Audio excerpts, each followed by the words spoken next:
Welcome, young Skywalker. I have been expecting you.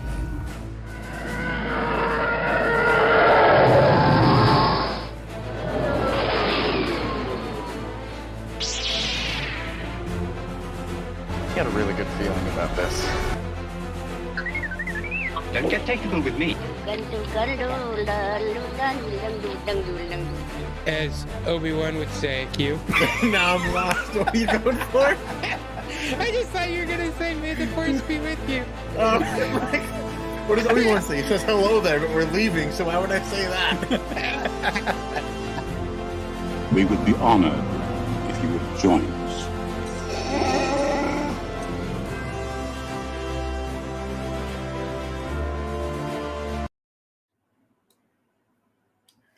Well, hello, and welcome to the Mostly Star Wars podcast. Today, we are talking once again about Andor. We missed a week, our bad on that one, but the great thing about that is now we're going to be able to talk about 2 episodes.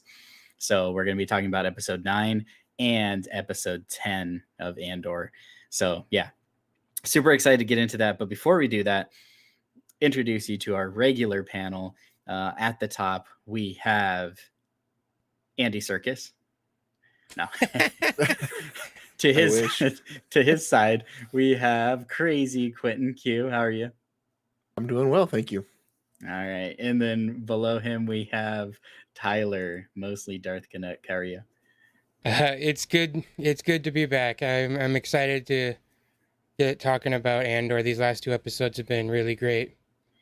Mm-hmm. Yeah. It's definitely per usual. We had just the build up and the character building and the emotional build up until episode 10. Once again, just definitely hype. I think the best thing that we can do is jump right into it. So, episode 9. What did you guys like out of episode 9? Nobody's listening. Yeah. That was it. The episode started off very ominous because it's basically starting off with Bix being interrogated, and that is like the way the doctor just describes what he's about to share with you, and it's not like physical torture or anything, and you just know that it's intense, like dying sentient aliens, that children, their screams as they die, and it's just like you can really only imagine it, but it's like terrifying. No, he was describing what it was, and it just sounded awful. And part of me is like, oh, I want to know what it sounds like. What is he going to play for to hear? And I think it's so much better they don't show it. I know. I agree. Play it just because it's this evil inside your mind that you have to imagine. Your imagination can be more far worse terrifying than than what they could actually show on Disney Plus. Yeah. Well, I mean, this show's already gone much further than pretty much any show on Disney Plus. I mean, the Marvel ones, sure, but at least for Star Wars, this show has shown more of that, more adult themes than any Star Wars has ever shown. Yeah. But yeah, and the torture, and I loved the cut. Did you notice the cut when they put the headphones on and the door shuts? And the door closes. And the camera pans to the floor and the feet walking away. It was like a perfect copy. It like, this is how good this show's been with Easter eggs, is that the Easter egg is just literally how they shot that scene. That was the Easter egg. It was the camera work. And so I thought that was a very interesting take. Yeah, it's just straight up out of episode 4 when they're torturing Leia. Yeah. And the door slams. Yeah. And I think it was also interesting because though we've got to know her pretty well, like over the episodes that she's in. We still don't 100% know, right? Her character also has still like a little bit of a shroud of mystery of, what will she do in situations like this, and what Are you talking 100% about her. Bix or I'm talking about Dietrich? Bix. Okay. Bix. Yeah. Like, so like it's also interesting because we're like, oh well, what's going to happen? She going to be able to stand up to something like this, because it, like we were talking about, it's not someone pulling out her fingernails that we could imagine she's tough enough to withstand crazy stuff like that. Yes. But now it's playing on her emotions and her heartstrings, and obviously they know that she's a good person, and that's why it is torture for her. Maybe to someone who's evil, they'd be like, oh, this is fine. But yeah, so yeah, this is it was definitely interesting because they left the door open to be like, does anyone survive this? Like, will she be crazy forever? Will she break? Will she bend? Like, yeah, kind of left it in a state of mystery for us too as viewers, like, okay, what's going to happen next with her character, and is something that's happening here going to make waves or affect something down the line as well. Yeah, because I think she will be all right. I think she's going to be a main part of the rebellion there on Ferrix when it happens, because even Dedra mentions that it's the multiple exposures that does damage. So it's possible that if she gave into the torture after the first time, that it won't necessarily have lasting effects other than nightmares probably. yeah, yeah, I do see her being part of the show, because I doubt this is like the last we'll see of her. Yeah, she's got to be more influenced, and because we know we've gotten through episode 10 now, but we have only 2 episodes left of this season. But at the same time, after watching so far in this show, I don't believe anyone is safe. The only one that's safe to get out of the show is Cassian. And Mon Mothma. Yeah.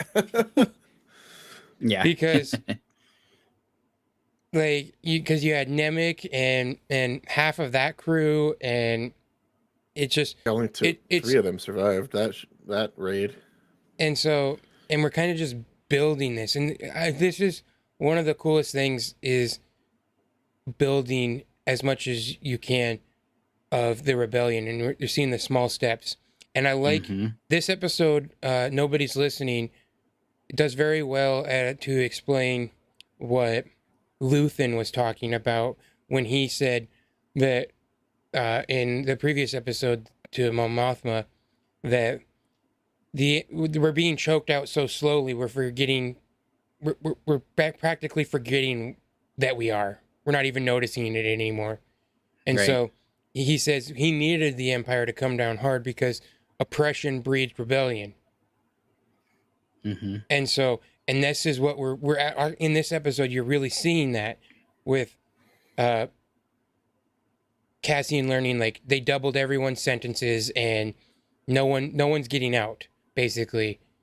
And in this episode, like, it was a cliffhanger, just like every episode middle one's been, but at the same time, this episode's ending was one of the best. Oh yeah. And and Andy Serkis was so great. He was perfect. He's an amazing actor.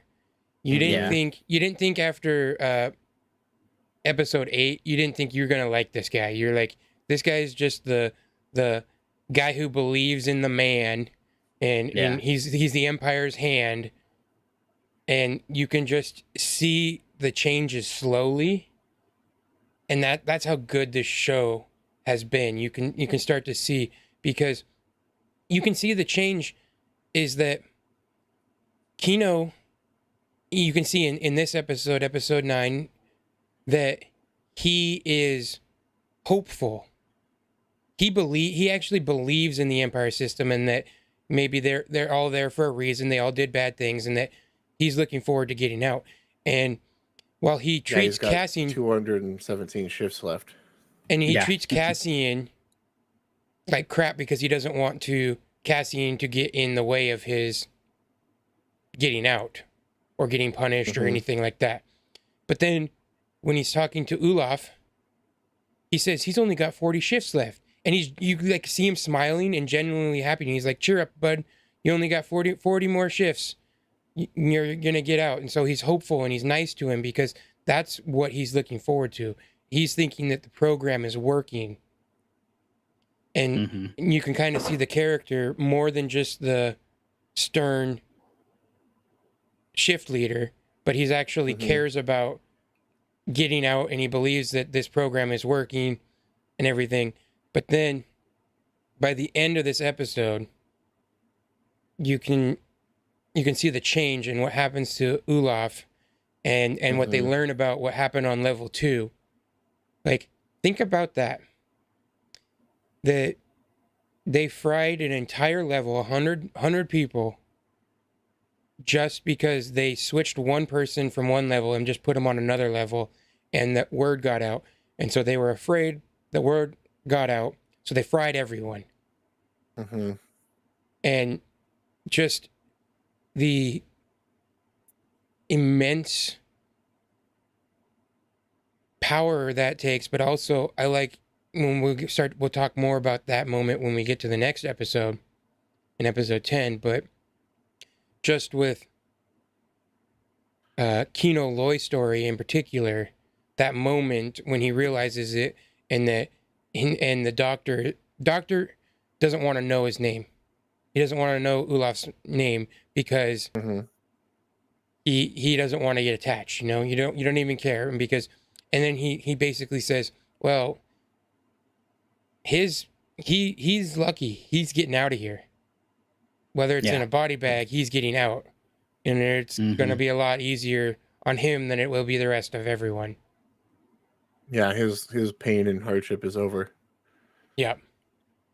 Yeah, I think the other thing too, and we kind of mentioned it a little bit pre-show, is that besides the fact that he's one of those, he's been obviously doing his job, doing it well. He got to the position in the prison where he was because he was following direction, doing his job, keeping his head down, working hard, doing what he's supposed to. But besides that, he also was paranoid and afraid. So there's a mix between, he's like, I'm so close to being out, but he was very afraid, obviously, of all the prison guards and what could happen. And then also, that people are listening, Yes. like that anything that is said, like you can maybe think it, but like don't even say what you're thinking, like don't even say it, like just keep it in your head. And so I think there's a really big kind of mix of, like, he was in a really tough place, and if you put yourself in his shoes, it's very understandable why he's like, let's just get this done, like I'm so close, and the last thing I want to do is like make any waves and be on anybody's radar. I want to just do my job and not be on anybody's watch list or anything like that.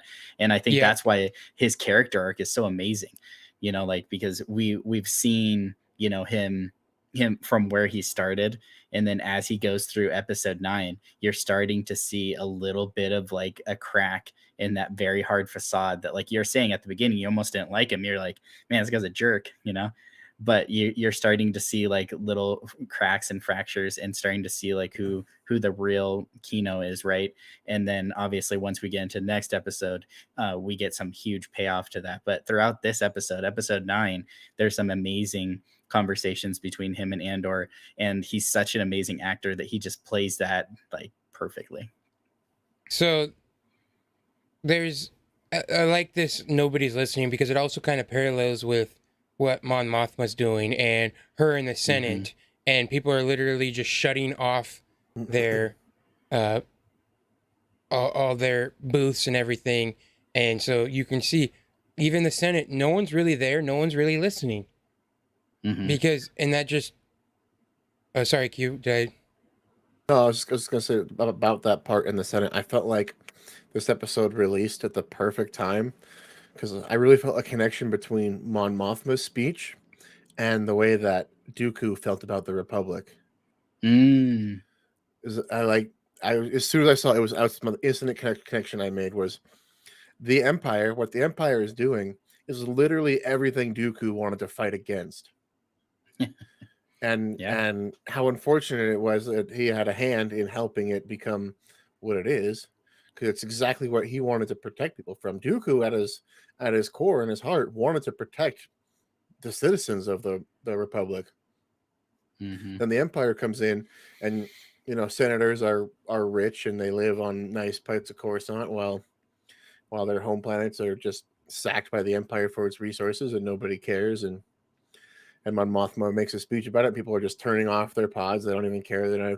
They're booing her. You can hear booing in the audience. Like, I just felt really like it almost made me sad thinking about Dooku and how he would be upset about this. Mm-hmm. Yeah.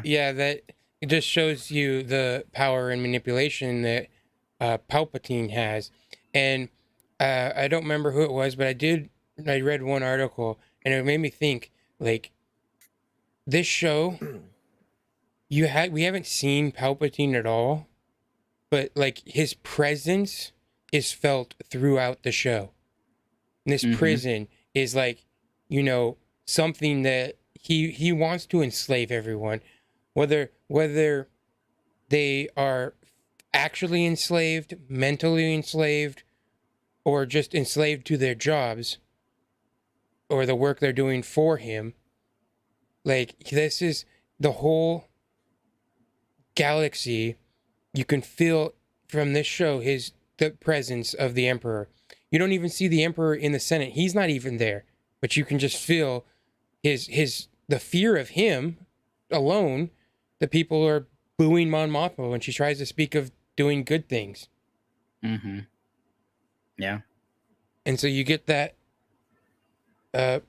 presence. That presence is felt throughout the show, and it's one of the best things. So, and then we get Mon Mothma's cousin visiting. I was just was about anybody to say else that. completely shocked by that? I love it, but I was not expecting it. I think Josiah called it. No, you said he was gonna. You thought it might be your younger sister. Yeah, or I was like, because people were saying like that there was like kind of like looks, and then I was even like, what if? Because people are like, oh, we know that she has like kids, so we're like, what if it's even her daughter? But then you guys were thinking she was too old for that, so that's when then we were thinking it's still some sort of family. So yeah, I still, when it actually happened, I was like, like, oh man, now it's starting to make a lot more sense, like the connection there, and that there's more of a, I guess loyalty, I guess you can say, to the cause, because it's not just like her and Luthen now, you know what I mean? Like, it's like her cousin. So she's, so it's like, it's like it's almost like a family thing. So now it's like, it's not like she's just, risking her life and living out in the woods for 3 months or whatever, just like for some random guy, but it's, her cousin, which is obviously very close. They're obviously very close. But with the conversation, Mon Mothma doesn't know what Luthen has her doing. And right. So she doesn't really know. So even between them, this is how tight the rebels have to be, is that they don't even they have secrets from each other. So I just wanted to check in with the chat there. We got Real Shady Unicorn and Bruce. How's it going, Bruce? Okay, he says he's catching us live. And then we got Kaloni.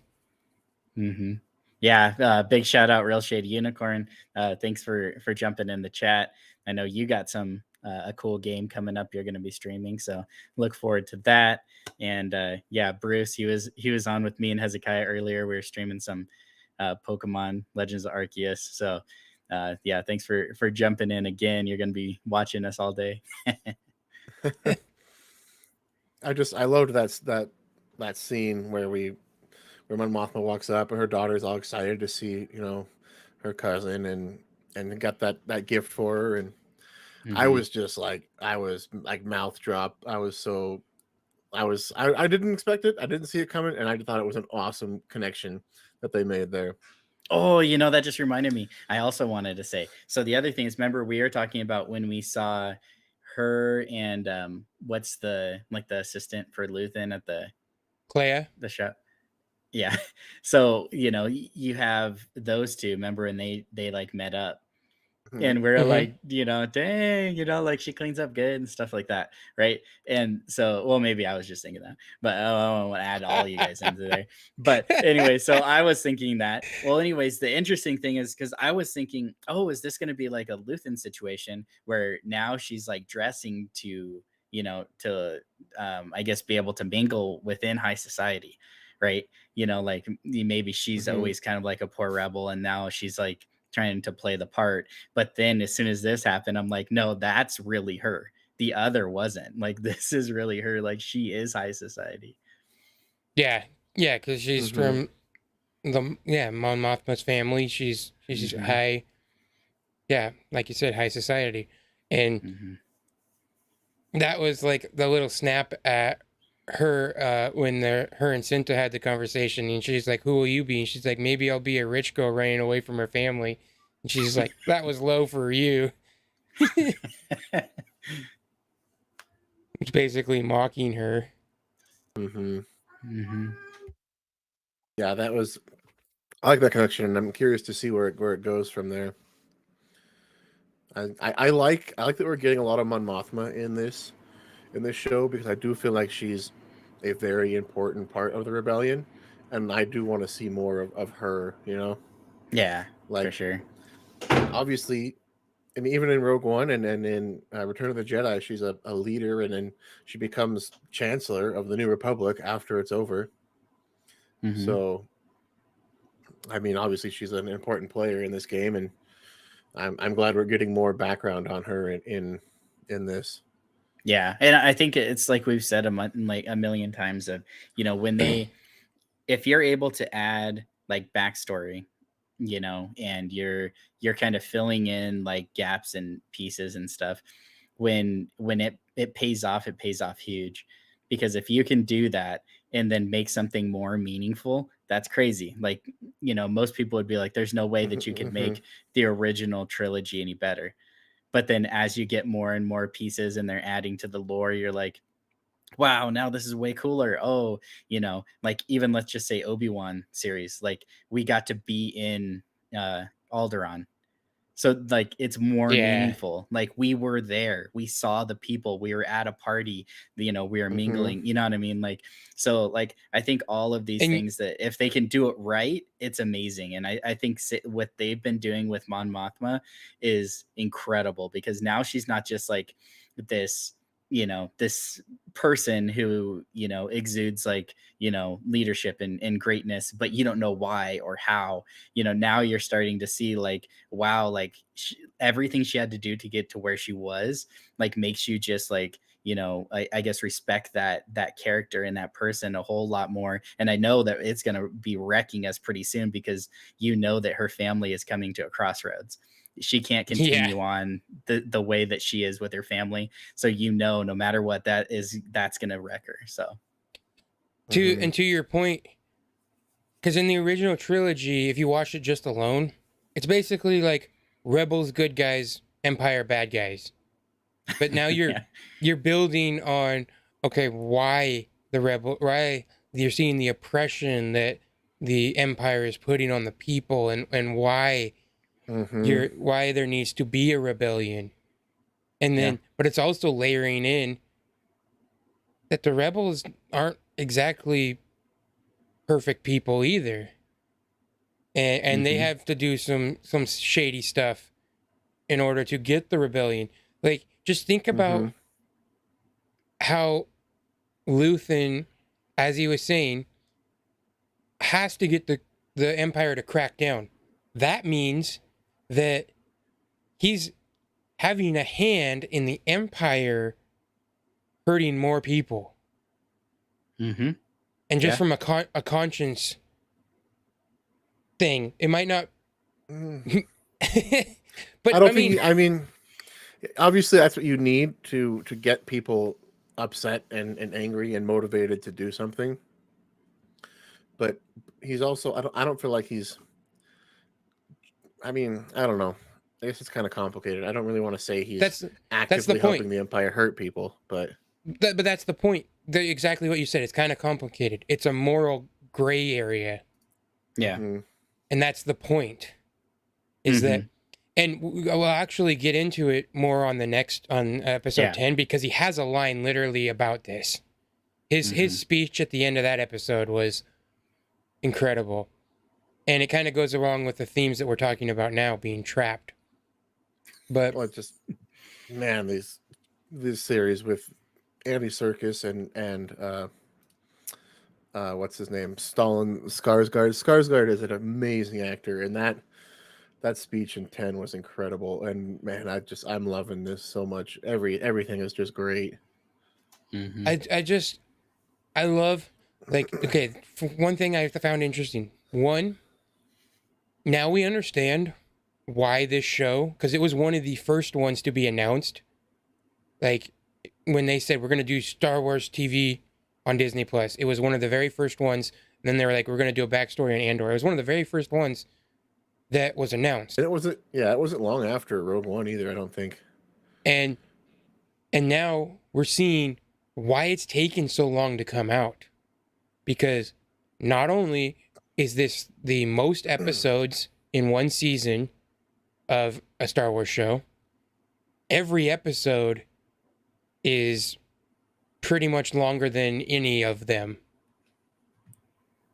They're all like they're all around close 50 to minutes. Yeah, they're all close to 50 minutes, which is longer than basically any episode of The Mandalorian. Only a few of them are that long. Same with Boba Fett, and even Obi-Wan, I think, had a little bit longer average runtime, but still we're not close to 50 minutes. And so, but you're really seeing how much work they put in and why it's taken this so long. Because not only are the runtimes still long, but you're getting these arcs that are these 3-episode arcs. Because, like, you could watch this prison sequence, these 3 episodes, and just, like, watch it as a movie. And because this whole and because this it's so arc has long, just been fantastic. but because each episode's so long, it does feel like a full movie too. It would take you almost 2 hours to watch. I feel like too, More than like 2 hours. yeah, for sure. I think the other thing too with this show is not very many people know very much about, any of these characters, right? And the ones that do, even the ones that do, we've been getting so much new stuff, that, like it's just, there's no way that that they couldn't have done it the way that they're doing it. Like the biggest thing that people say about this show in a negative way is that it's slow, right? And I think that there's no way that they could do this show any justice without doing it that way. And the further we get in the show, it's just more and more clear how that is. Now, let's take like some episodes of Obi-Wan Kenobi, right? They could have had an hour of Darth Vader and Obi-Wan fighting with like no dialogue, and it would have been amazing. You know what I mean? We would have eaten that up. You know what I mean? We didn't need it. But this is not that, right? This is a completely different show. It's a different series. Like, we need this. We need these conversations so we can go back and be like, oh, okay. And like, oh man, this character, like, you feel for them more because you went through all these different steps. Yeah.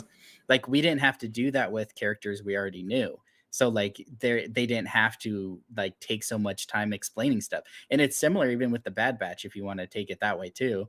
There is some like, and I've even said it myself, there's like some episodes that were kind of like filler, but really it's you're building these characters out that people don't know very much about. Now, if there's characters that you know a lot about, then yeah, you don't have to do it. You don't have to spend so much time and work so hard about it. But this you have to, because like as it's going, the further it's getting, you're like, okay, like we're getting so much of these different people, something is going to happen, because and it's like, it's making me excited because there's no way they're going to spend this much time, like literally hours on people, if something big is not going to come. So. Yeah. I mean, if you think about it, you have in this show, people say that they complain about it going slow, but that's great, because then you get, when Nemec died, we all saw that coming, but I didn't expect him to go as sad as it was. Right? That and you felt bad. I was shocked when Skeen wanted to betray them and run with the money. That surprised me. Yeah. Did anybody bat an eye when Wade died? Yeah. I was just thinking about Wade. Like, this show in 3 episodes makes us care and feel sad, shocked at what these characters do. Yeah, and because it's fantastic. Yeah. It's kind of a spoiler, but what happens to Kino is devastating. Yeah. It's I was like shook when I first watched that episode, and we'll talk about that in a bit. But I didn't care when Wade died. I was like, oh no, they could have used that airspeeder. Yeah, because you can kind of go to the point of Wade was in like 3 scenes that were really short, and this is building. Like, even we don't know what's going to happen with Cyril, but we've seen him in every single episode, having and half of them are just him talking to his mother. While he eating breakfast. He eats brown and blue cereal with blue milk. And he complains about his mother more than talk to her. Yeah. While she berates him. But in this episode too, so you kind of have that creepy moment where he basically stalks Deidre, and he's basically like, I'm in love with you because I love everything you stand for and everything, and I saw you and I just was like, and it's like, oh, uh-oh. For the first time I actually am like, okay, Cyril, that's enough. That's a little creepy, dude. Come on. Come so back he down. Stands outside the building just to try to catch a glimpse of her. Yeah, and it is a little creepy, and it's like, okay, Cyril, this is the first time I was like, because until now, like we've talked about in our past podcasts, he really hasn't done anything wrong, at least not in his mind. He was trying to catch a murderer, and now he's just trying to find where he's at. But now he's like, because he thinks Deidre has the same mindset that he does, he's like full in love with her, and it's like, okay, calm down, dude. Do you think he's in love with her? You think he's in love with her? Oh yeah. I mean, he says it. I have to look for the line, but he says something like, I'm looking for it. But yeah, he says something super creepy. I'm looking for I mean, it. a lot of the stuff he says is creepy, but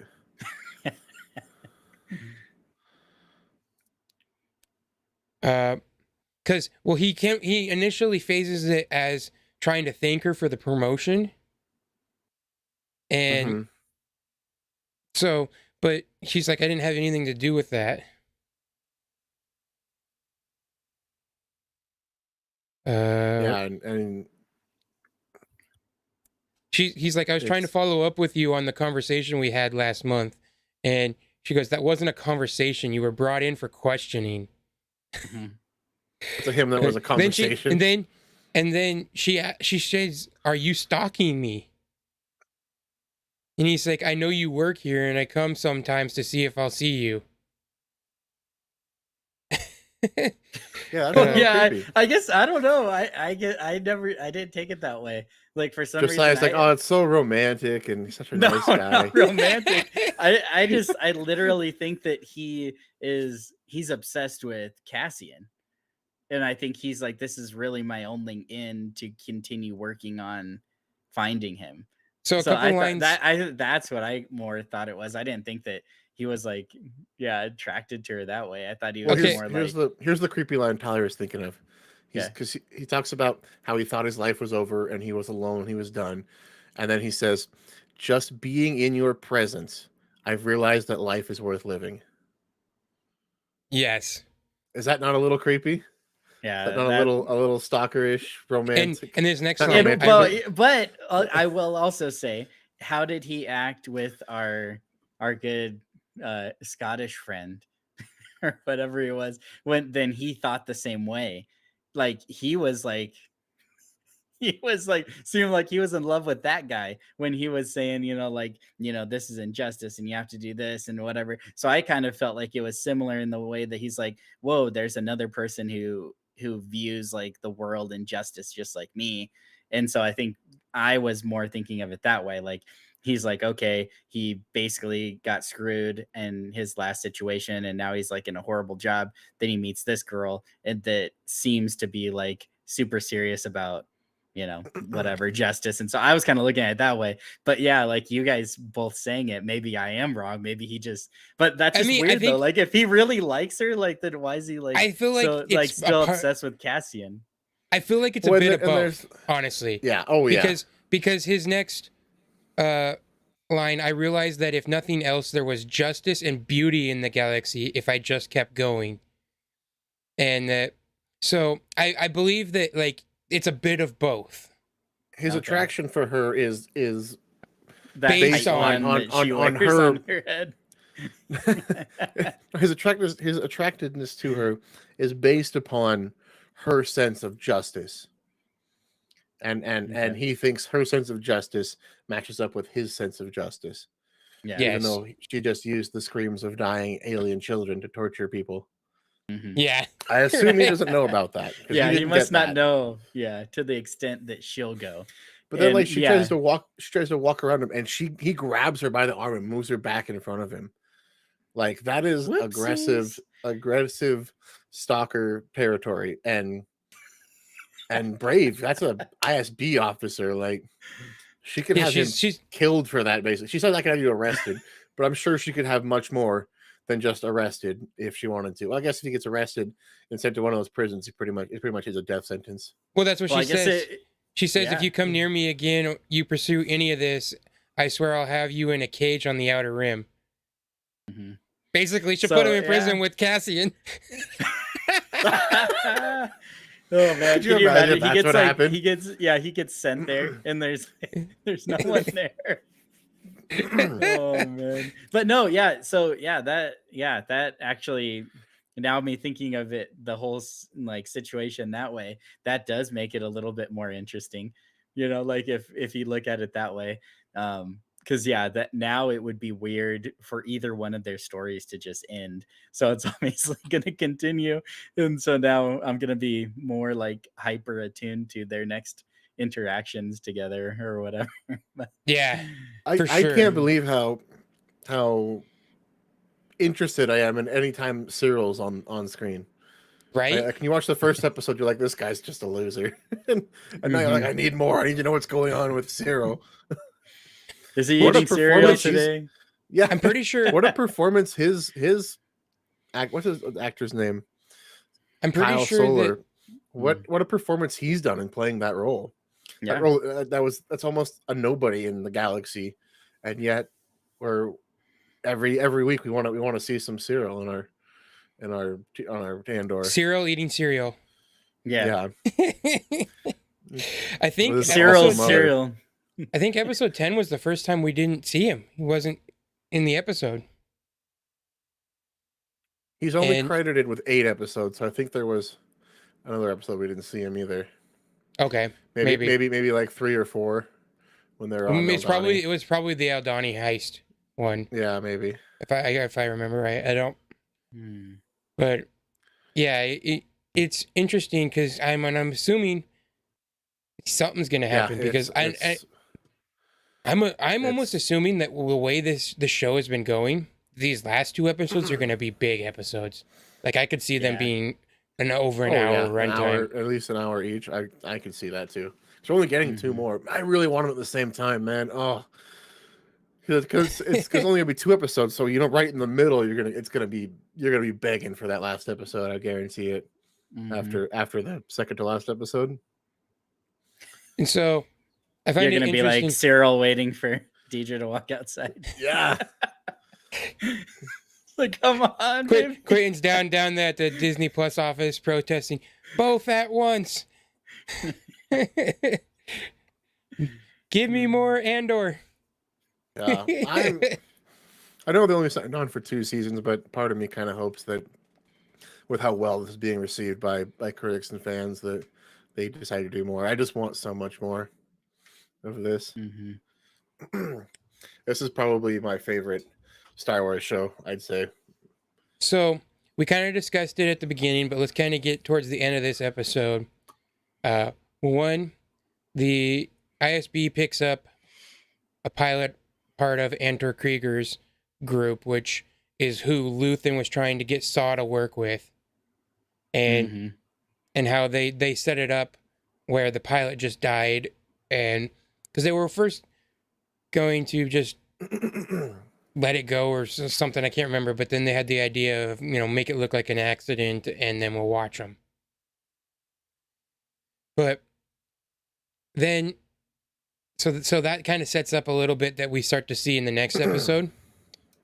But then we get to the end of the episode here where Olaf starts no longer can continue to do his job, and basically he has a massive stroke.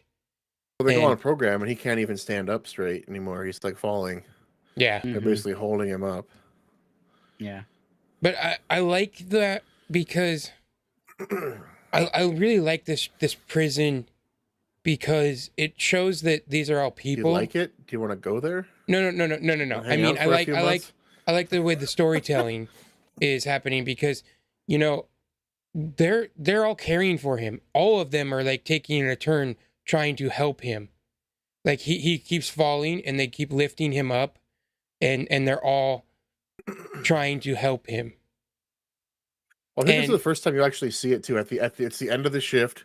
The low yield table gets fried in front of everybody. It gets tortured. Everybody in the room just stands still while the low yield table, the people that have the least amount of production, gets fried right in front of everybody. It doesn't kill them, but tortures them. And everybody has to sit there and watch. And Cassian's like got his head down. He can't even bear to watch. And so they're all helping him. And then he falls down, has the stroke, and the doctor comes in. And this is where we've talked about, but this is where they figure out what happened on level 2. And the ending line was like, to me, one of the best lines of any show, especially as a cliffhanger. And so after they've all done that and all that, the doctor and they're taking Olaf away and they're having to go back into the other airlock. And Cassian again goes, "How many guards on shift?" And Andy Serkis is so great. Never more than 12. More than 12. Yeah. I was like, I should have said it all together. Oh man, that was it's so good though. Yeah, I got chills because you were just waiting for it, and I love the repetition of that. I love the episode's called "No One's Listening," right? Yeah. So I mean, like that we have repetition, and then like next episode we're gonna have a similar phrase, right? But yeah, I love how he continually asks, and it's just like it's wearing down him, and then it was at that moment when he's just like, all right, like that's all he had to say, or all he had to do was answer Cassian's question, and we know what his motives were moving forward. We knew he was with the team. When that part came up, and I was watching it, I'm like, oh, yeah, now we're getting to it. So good. It's happening. Because Kino's been in the system a while, right? He's only got 200 shifts left, and he's out. And he's a leader of the floor. So obviously, he's been around a while. He knows what's up, and he's a major player that people listen to, and you get that in the next episode. People listen. He has authority with the prisoners. Prisoners listen to him, and so it was kind of something they needed. They needed to get him onto their side for this escape to be as successful as it was. And you just felt in this little, because earlier when they're in the bridge and people are going, what happened on level 2? And Melshi goes, they all got out, or they're all free now, or something like that, because they died.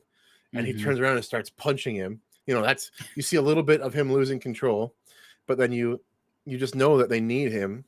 And even at that point, he's still like, you can't listen to words that, it takes weeks to get information across the prison. So, and then he gets word from the doctor, and it's like, gets confirmation. And this is it. It's going to happen. Okay. So let's start here. Let's transition to the next episode. I got one more thing I want to bring up about this episode. I also have one more thing. Okay. You guys go ahead. I just know I have points about what you were talking about. Okay. That go into the next episode. Well, it's the title of the episode, No One's Listening. I love that line when they're sitting there in their cells, and Andor and Kino are going back and forth, and we talk about how amazing Stellan Skarsgård and Andy Serkis have been, but Diego Luna has been incredible. Yeah, and when he screams, "Nobody's listening!" Like, I think there's these big names that are kind of overshadowing. Like you said he's big in telenovelas, but yeah. I think he's new to, not necessarily new, but not as known to the American audience. And I feel like he's just been fantastic. And like you said, when they're after what's his name dies, and they're walking, they're on Olaf after Olaf dies, and they're walking, and just a serious look on his face. How many guards on each level? I just think his performance, especially in this episode, was incredible. And I feel like I don't want him to get overshadowed by the other actors, because this entire show has just been, acting has been amazing. And I love that. I love when you like watch whether it's a show or a movie, and if you focus on each character, you're like, whoa, they're amazing. Like, I love when that happens. Like, when it's everyone's doing great. You can't just like start picking on people like, whoa, they're bad acting. Oh, that was bad acting or whatever. It's like when everyone's like, whoa, that was good. And brings me to my last point before we move on to the next episode. Was we also had the conversation that we kind of touched on a little bit, but with Mon and Tay, right? Her Shrendrillin friend or whatever. And so we're talking about the desperation, of everybody at the prison, but she's getting very desperate too. And so she's so desperate that, she's looking for any way to start getting more funds, right? To be able to access her funds. And so her friend brings up somebody who is obviously, what they call it, a oligarch or whatever. So somebody, a very wealthy person there, but she calls him like a thug, right? Or something like that. Thug, something like that. Yeah, gangster or thug. So obviously she doesn't believe that his wealth or whatever or power, came from something good. And so she's in a very desperate place, but instead of like obviously right away just like saying no way, I'm never going to deal with him, she's in such a desperate place that she's like set up the meeting, basically. And so like once again, like that was a very like it was such a small scene, but once again it was doing the same thing that we are kind of seeing happen with Kino. Like she's also breaking down from what, like, she has her own lines. Like, these are lines that I'm not going to cross. I believe in what we're doing, and I want to do the right thing, and I know that the Empire's bad and whatever, so she knows that she has to do something. She wouldn't feel good with herself if she doesn't, but she has a lot more lines, definitely more than Luthen. But I think at this episode, you're starting to see her more be like, okay, like my lines and my parameters of what I can do and should be doing, like, aren't working. Like, I have to, she has to basically break her own morals, like, moving forward to be able to serve the greater good. And so, once again, it's like, I feel like having that scene and then at the very end having that scene, and then that very last moment, it just, even though this episode's like the tension was just building and building and building, so we knew 10 was just gonna go off. And kind of how you put there, and with her lines and her morals, like, as we all know, once you start to break it, it becomes easier to break it again. Yeah. And so, and it's almost like, and it's kind of showing the toll that it takes from that aspect. Like, is she gonna break her morals again? And so, but okay, so let's move on to episode 10, One Way Out. I love that title. I love this intro because the show just starts off, and it goes right back to where we started, where Cassian and go ahead. I was just gonna say the intro, the Andor intro. The last episode, it was, you kind of still had the 80s sci-fi disco music, and then this episode it's more classical, more standard, but it's like it's almost gentle and full of hope, the intro music on this episode. I love how simple the intro is on every episode. It's just Andor with the plant in the background, but how the music is different. Do you know every single episode? It sets the tone. The music is actually, because it sounds different, you think, but it's not. It's the same, but each episode is adding like a different instrument into it, so it's getting more complex as the rebellion is building. The intro is adding to 9 verse 10. It's completely different. It might be the same tune, like the same writing of music, but it's a completely different style of music. Yeah, I will say this, and it's not me. It was just 100%. I'd never even noticed this until I saw somebody talking about it. And so the person that I was watching talk about this, I can't even remember who it was, but they were saying basically they were adding, like Tyler was saying, each episode they're adding a different type of musical instrument, and then on episode 10 they took them all away again. So it went back to just stringed instruments, like it was like on the first episode or something like that. So I would have to go back and re-listen to it. But like you said, I'm sure definitely 9 to 10 was probably very different, because you had basically 8 different instruments added, and then they took them all away back to the original. I love that like, what was that planet that he was on where he got prisoned at, where that music they played? Yeah. That, like, I love that. I felt like, that 80s, early 90s sci-fi Fifth Element, Blade Runner kind of music, and I love that. That was so good. I added that to my regular playlist. Yeah, it's awesome. Bruce in the chat. Bruce said, to me, it's a different version every time. There you go. Yeah, I need to go back and listen to him, because I totally didn't even notice it. Like, I didn't even think about it or anything until I saw that, and I was like, "Whoa, that's pretty cool." But yeah, I need to go back and see how it changed. Yeah, well, I noticed it was slightly different every time, but I didn't know the whole add one thing each time.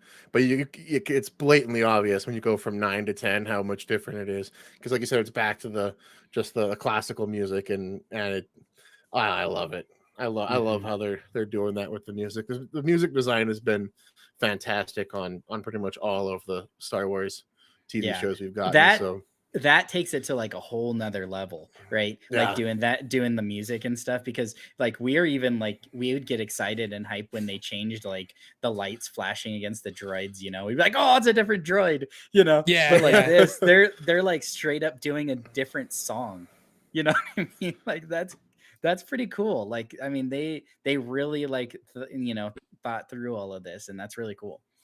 Yeah. So yeah, and music has always been important in Star Wars, and these guys have to follow in the footsteps of John Williams, right? You're doing Star Wars, which means people are going to compare it to Star Wars, and probably arguably the best composer in all of cinema history.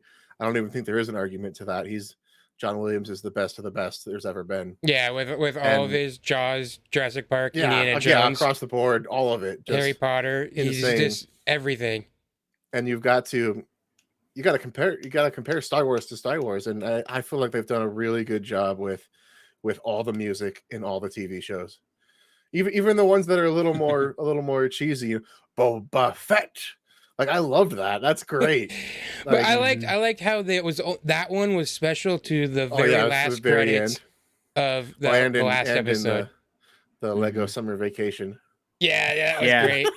But hey, a big shout out to Renaissance Men in the chat. They said, "Evening boys, just popping in to show some love. I won't stay for fear of spoilers, but I love the show. Thank you so much for jumping in. And yes, you definitely don't want to be spoiled, especially in this last episode 10. Like, you do not want any spoilers. So yeah, definitely go watch that, enjoy those, and DM me what you think about it.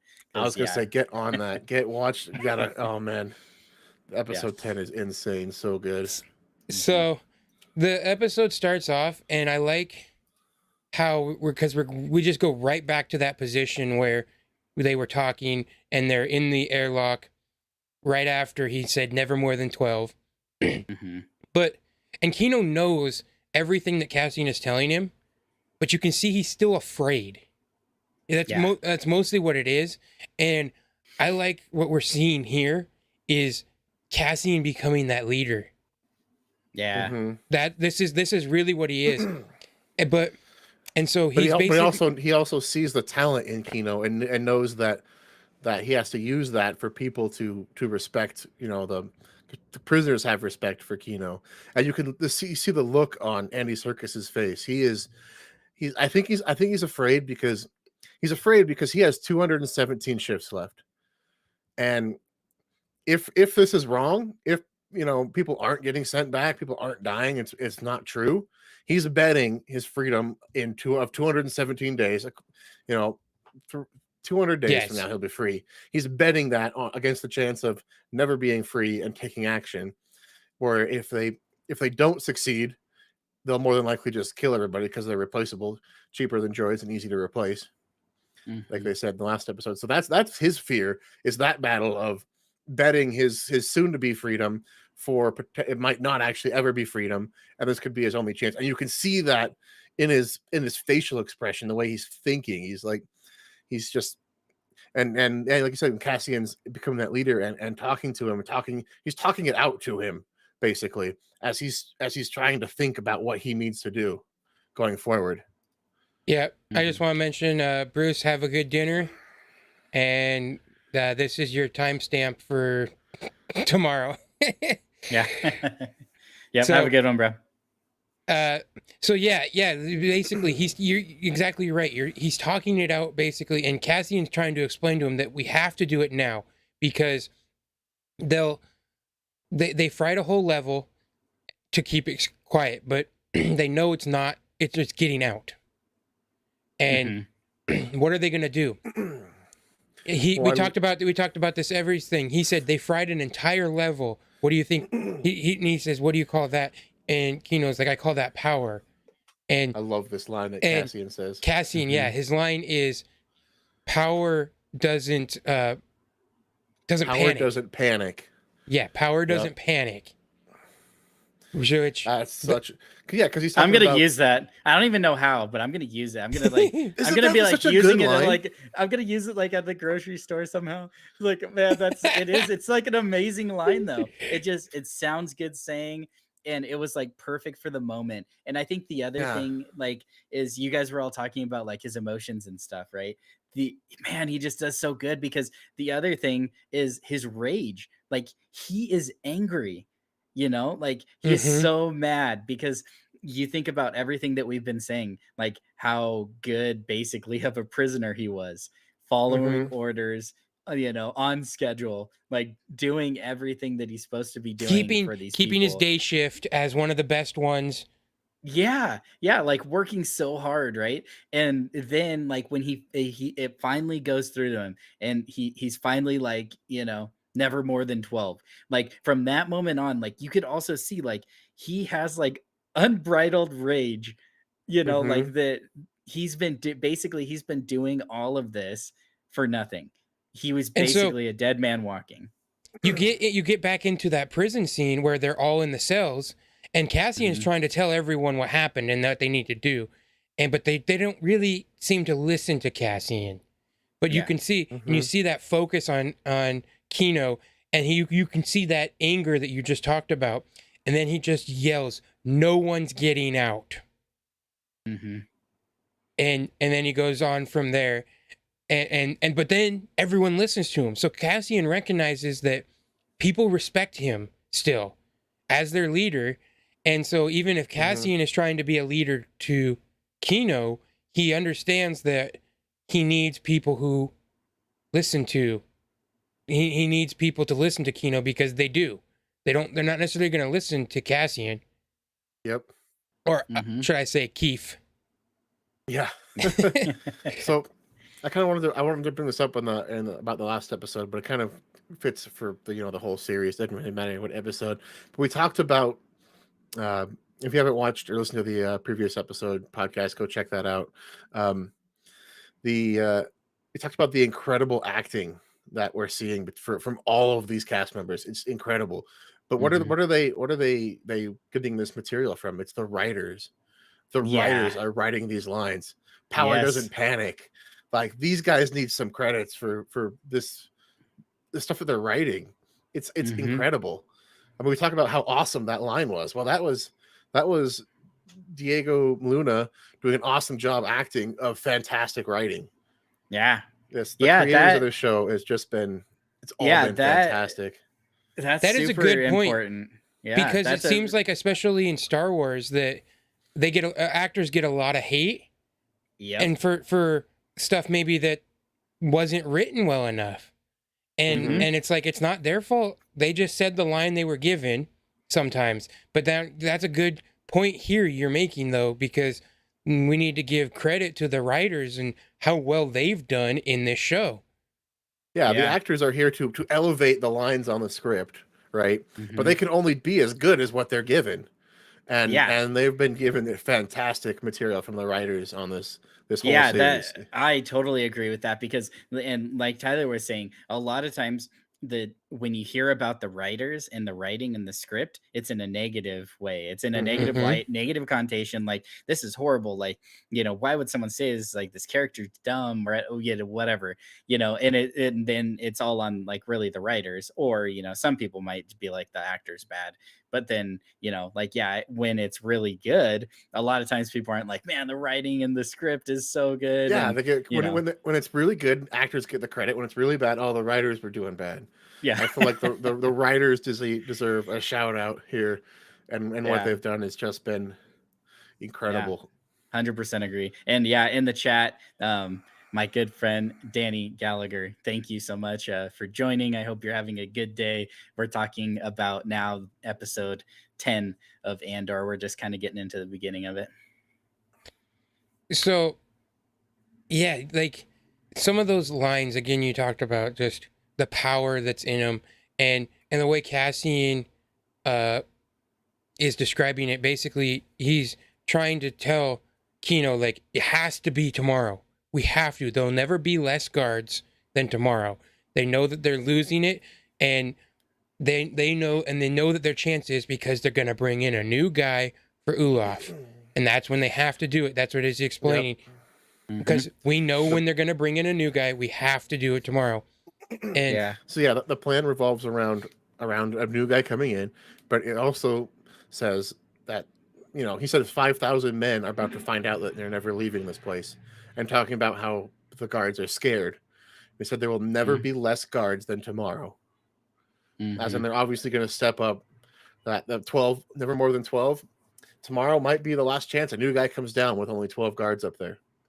By the time a new guy comes down, by the time because the only way people are getting out of there is if they die.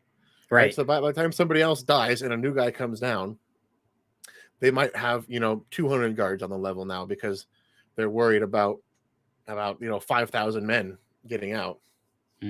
Exactly. Yeah, and jump over to chat real quick. Shady, thank you so much for hanging out with us. I saw you were getting ready for your streams and everything. So yeah, thanks for spending some time with us today. Said, hope the rest of your stream goes great, guys. Catch you later. And then, Danny said, awesome. Happy to make a stream. Love listening in. Well, we love having you guys in the chat. Always great to be able to bounce some ideas off and thoughts off of you guys as well. If you guys have any thoughts on the episode, go ahead, throw them in there. We'll discuss them. Mm-hmm. Because it's a conversation and it's a sharing of our love of Star Wars, and as this show is just like we've been talking about, just been incredible with all the intrigue and everything that's going around, and I love. It kind of goes in with the ending of this episode, but I love the irony that is this episode. And the again we make the joke of it's poetry, it rhymes, but throughout this episode we see the escape of the prisoners and their freedom.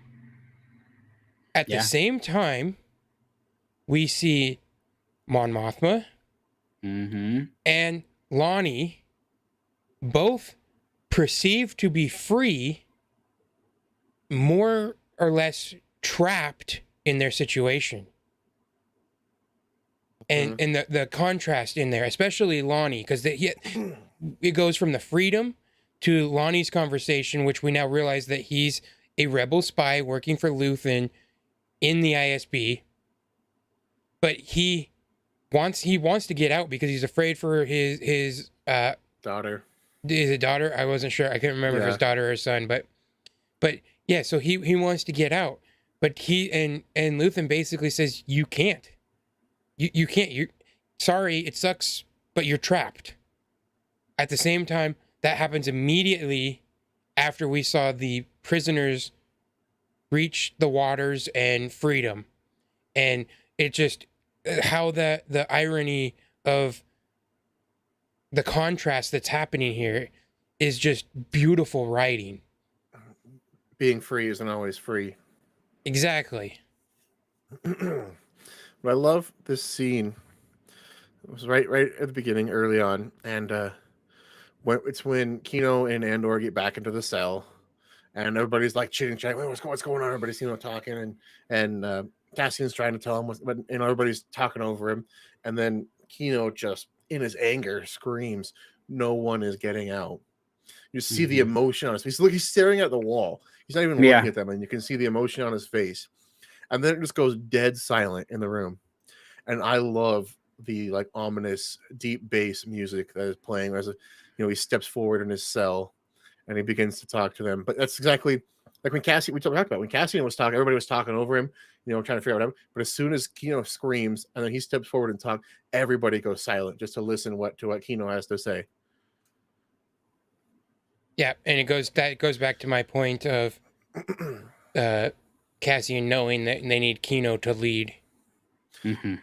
Yeah, but also I love because like you said, Cassian's using Kino to lead, but Kino is basically repeating everything that Andor just told him in the hallway.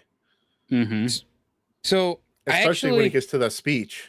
I actually have an interesting idea here. I really liked how they did this, where we've talked about all the intrigue and all the great lines and everything.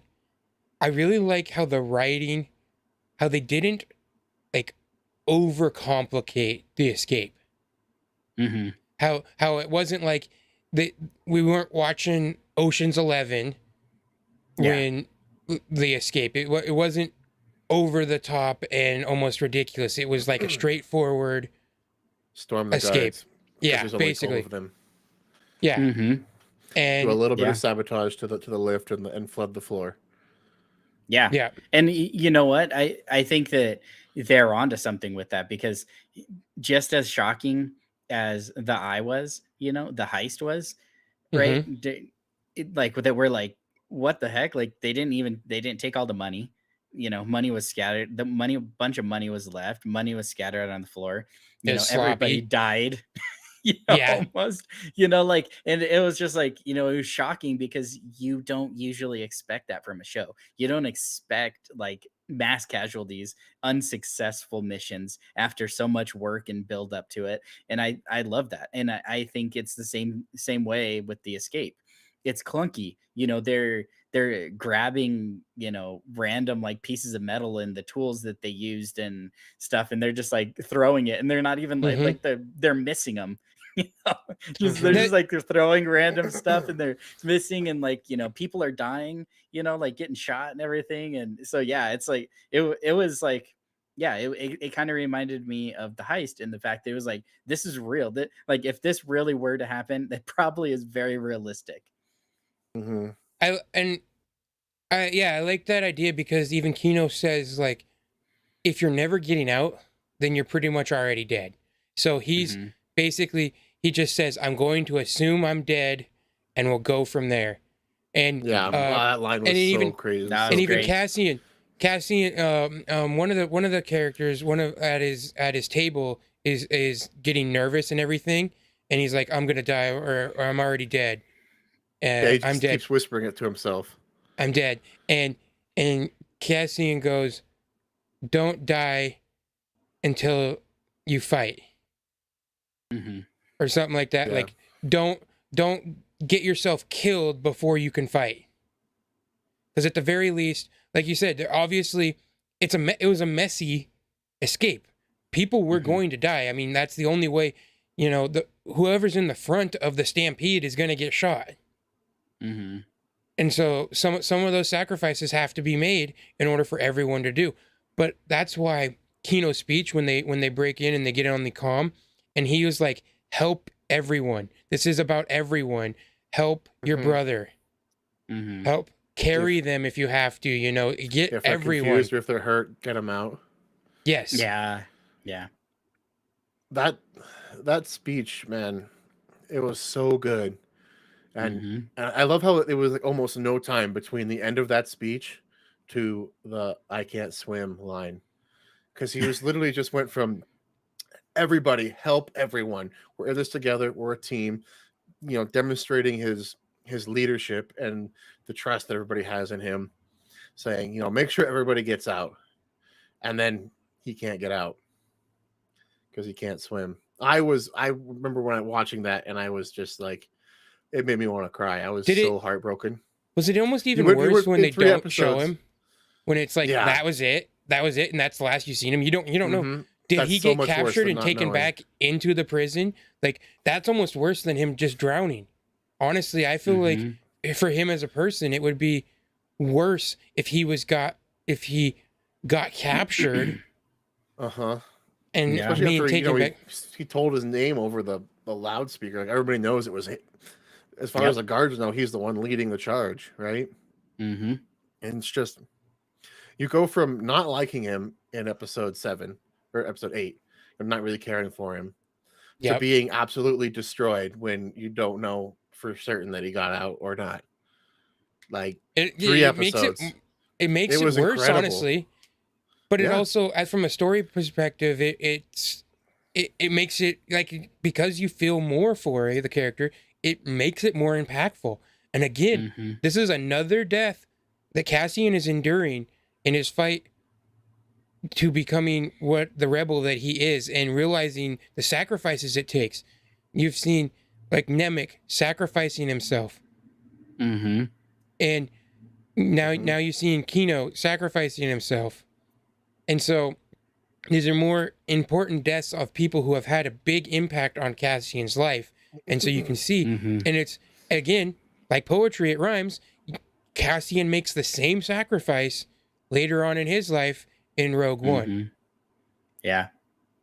And I remember when we first see the prison, they fly in above it or whatever, you see it from above, and you see just the big gaping holes that the water's being sucked into.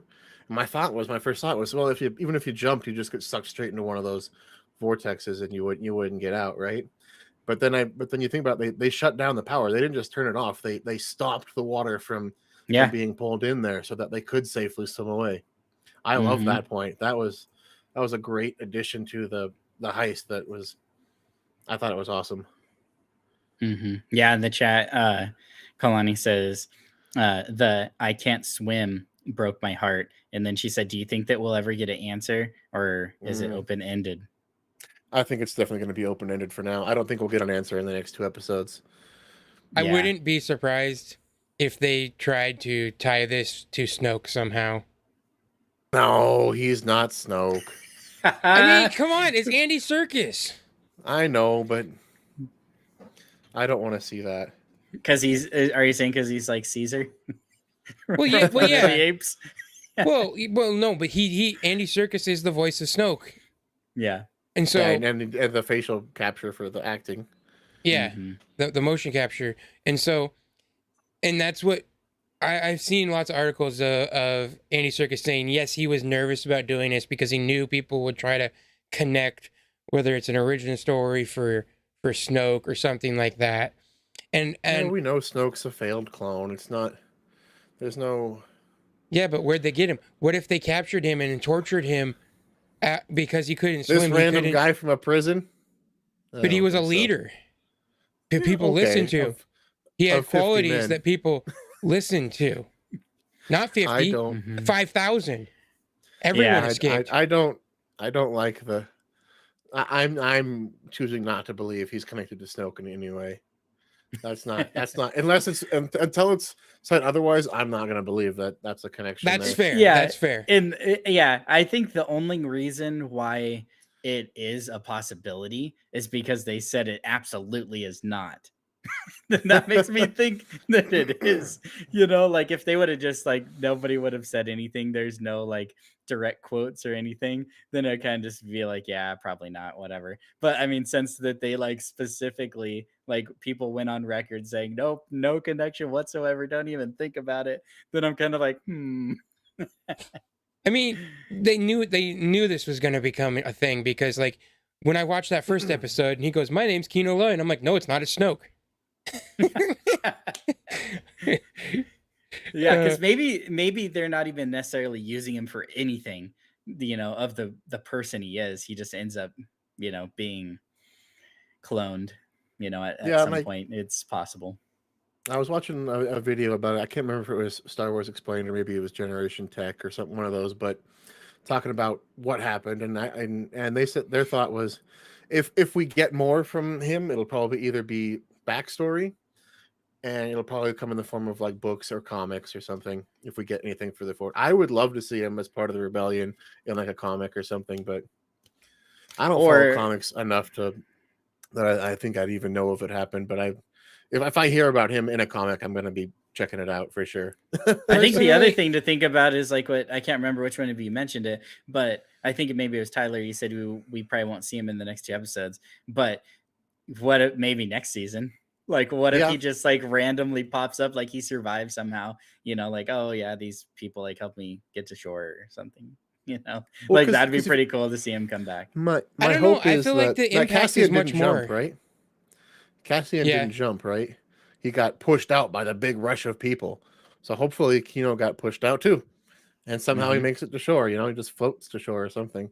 Only dog title. You want to hope that, but at the same time, I think that lessens the impact of this moment and this storytelling, especially in Cassian's life.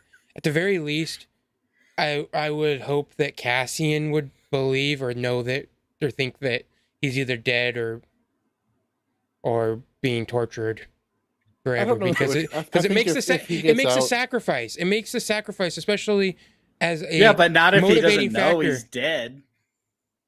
But like I think I would be. He saw him drown and die, then maybe it would make an impact. But the fact that he doesn't know if he's alive or dead doesn't really make the impact for him. Maybe for us, like as viewers, if we are assuming that he's dead, it makes a bigger impact for us, but not for him. If he didn't like see him actually die, then I don't think that really made that much of an impact for him. If he doesn't know that he got out, you can assume he's dead. Yeah, that's a pretty solid assumption. If the Empire has him, it's Schrodinger's cat. Schrodinger's cat. I was just thinking that too. But I don't think it would lessen the impact of the moment as far as we are concerned, because we obviously we like the character, we want to see more of him, but it's also like that moment, that heart-wrenching moment of him, I can't swim, and then getting left there. That will always feel that way. Like that watching this in the way we watched it, because we don't know now. Yeah. So that's how we felt at first, is how I'm always going to feel in that moment. Like it's going to be the second time I watched it, it was tough to watch. I knew it was coming. Yeah. Well, yeah, like let's put it like, let's take it back one step now, and like let's talk about Nemec. So let's say that Andor comes in and Val's like he's dead, and the exact same thing happens, whatever, but he wasn't dead.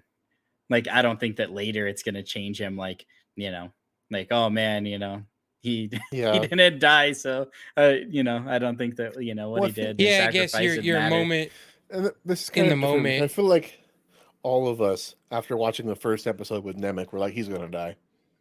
We all knew it. Like we still cared about it, and we were still shocked at how it happened, but we knew it was Yeah. coming. He was too good. Watching this breakout, I did not think Andy Serkis was gonna stay there standing while everybody Well, jumps. I the was first not episode, you seen expecting him- that. At the first episode, you see Kino, you're like, I hope this guy dies. Like, I mean, maybe hope he not gets that what's far, but coming you to him. definitely weren't cheering for him. Yeah. Mhm. And Yeah. at the end, you're like, no. Mhm. Luke Yeah, hanging off a like pole. I say, like- No. Like we knew Nemec, first episode we saw, we knew he was gonna die. Like that character was written to die. And it was Mhm. still great writing and how they did it, but I was Mhm. not expecting Kino to possibly be dead at the end of this arc. I didn't see that coming. Especially when he was leading the charge there right at the very end. He survived to that point in the command room where they're shutting everything down. He's making that speech. You're like, all right, they did it. They're right here getting out. Nope. Mhm. Yeah. Again, it goes to the writing of the show. Who'd have thought, oh, I can't swim would be heartbreaking words. I mean, Mhm. I can't swim would be hard. Yeah. Well, it wasn't even that. His first ones were like, you can barely hear it. He goes, can't swim. yeah, and he just mouths it. But you can kind of make out what he says, but because all the roar and everything, and Cassian, what? He's like, I can't swim. And it's just like, Mhm. oh, that He's moment. like, see you later, sucker. And Yeah. but I also liked in this episode, you see they do kill some guards, but like the two in the control room, they didn't kill them. They really only killed the guards that were actively in their way and actually making an effort. And like you see after that, after they're in that control room and they all run by, all the guards have guns, but they're in that room, and all of them are in that room, and they're just huddled there hiding. They don't try to stop Mhm. them. They're just hiding. Mhm. Mhm. And you can, but another great Easter egg. This episode, they hold the climb. Again, they're climbing up the stairs. Climb. Mhm. Running up the stairs. They're climbing. And so it's just another reference to that moment where they're told to climb to get the hard drive in Rogue One. Kaloni says you can tell that Cassian wanted to help Kino, but then he was like shoved off. Yeah, 'Cause- that's part of the heartbreak, is that you can't even Yeah. help him. Mhm. Yeah. I think the other thing about this episode too is like, I mean, we jumped to like all the exciting stuff, obviously, but we also have the meeting with Mon and the I was just gangster, thinking right? about that. and again, And yeah. trapped in her situation Mhm. where, you can go ahead. Sorry, I didn't mean to jump in on you. Oh no, yeah, we can all talk about. I was just gonna say, once again, we had kind of mentioned it before, but on the last episode that this was obviously going to happen. Once she actually gets down to the moment of having the discussion, it's really just eating her up. and like you can tell just like the way that she's acting, her facial expressions, she's already just hating the fact that she's even in the same room with this man. And then like as the conversation escalates, he ends up basically saying like, hey, let's have my son and your daughter meet up and see if maybe they could be like a potential match. And so like at that point it was like that's where she was just like, at least at this episode, she was like, absolutely not, like, is that your only offer? Yeah, it is. Okay, well then we're done. I love the way she portrayed that scene, because there are points when he's talking about all the operation that he's got and how things are going, and she's talking to him. He's off to her left, and she's just staring straight ahead. She's talking to him, but she like refuses to even look at him. Like she just feels dirty being in the same room as him. But to your point there, the conversation he points out to her, she says no, we're not doing that, not doing that, and he goes, well, just think about it, and she says no, I'm not gonna, and he goes, well, that's the first untrue thing you said all day. So and again, we talked about it, even just having this meeting breaks her morals. So how and much the more other so? thing the other thing that was really important too is at the beginning he infers or implies that he knows her husband. And so like, you know what I mean, that there's like that little connection. And he's like, so is then that kind of what it's gonna take? Yeah, so then like that's the interesting thing, because then we're thinking like as the audience, we know how her husband is. Yeah, who just likes to have fun and doesn't care about people. And so like now the she's bringing danger into her family, because if it wasn't for this little situation that they were having, he maybe might not have even thought of a possibility of them, having their kids be betrothed or whatever. But now that she invited him into their home, and now he already has an in with the husband probably, and the husband probably thinks he's cool because he's wealthy and has no rules, right? So, like now he can be like, oh, I was actually talking to your wife about this. Funny thing, like, oh yeah, you should meet my son or whatever. And you know what I mean? And maybe he would be more, inclined to at least, have the meeting happen between their kids because of the way that he is. So now it's almost like she's almost it's like damned if you do, damned if you don't now, because she either has the option of doing this, right? Or if she doesn't do it, it might still end up happening now because she opened the door to that possibility. I think this whole conversation is overshadowed by the prison break, like, because obviously that's such an important part, and it's exciting and it's sad, but this part is hugely important to Mon Mothma's story at this point. I'm excited to see. I hope we get, because like in this episode we got very little Mon Mothma, because obviously the episode was primarily about prison break. So I'm hoping in the next 2 episodes we get a lot of Mon Mothma. I could even see a spin-off show of Mon Mothma at this point, and I would watch that with totally. Senate dealings and sneaking around, and it's great.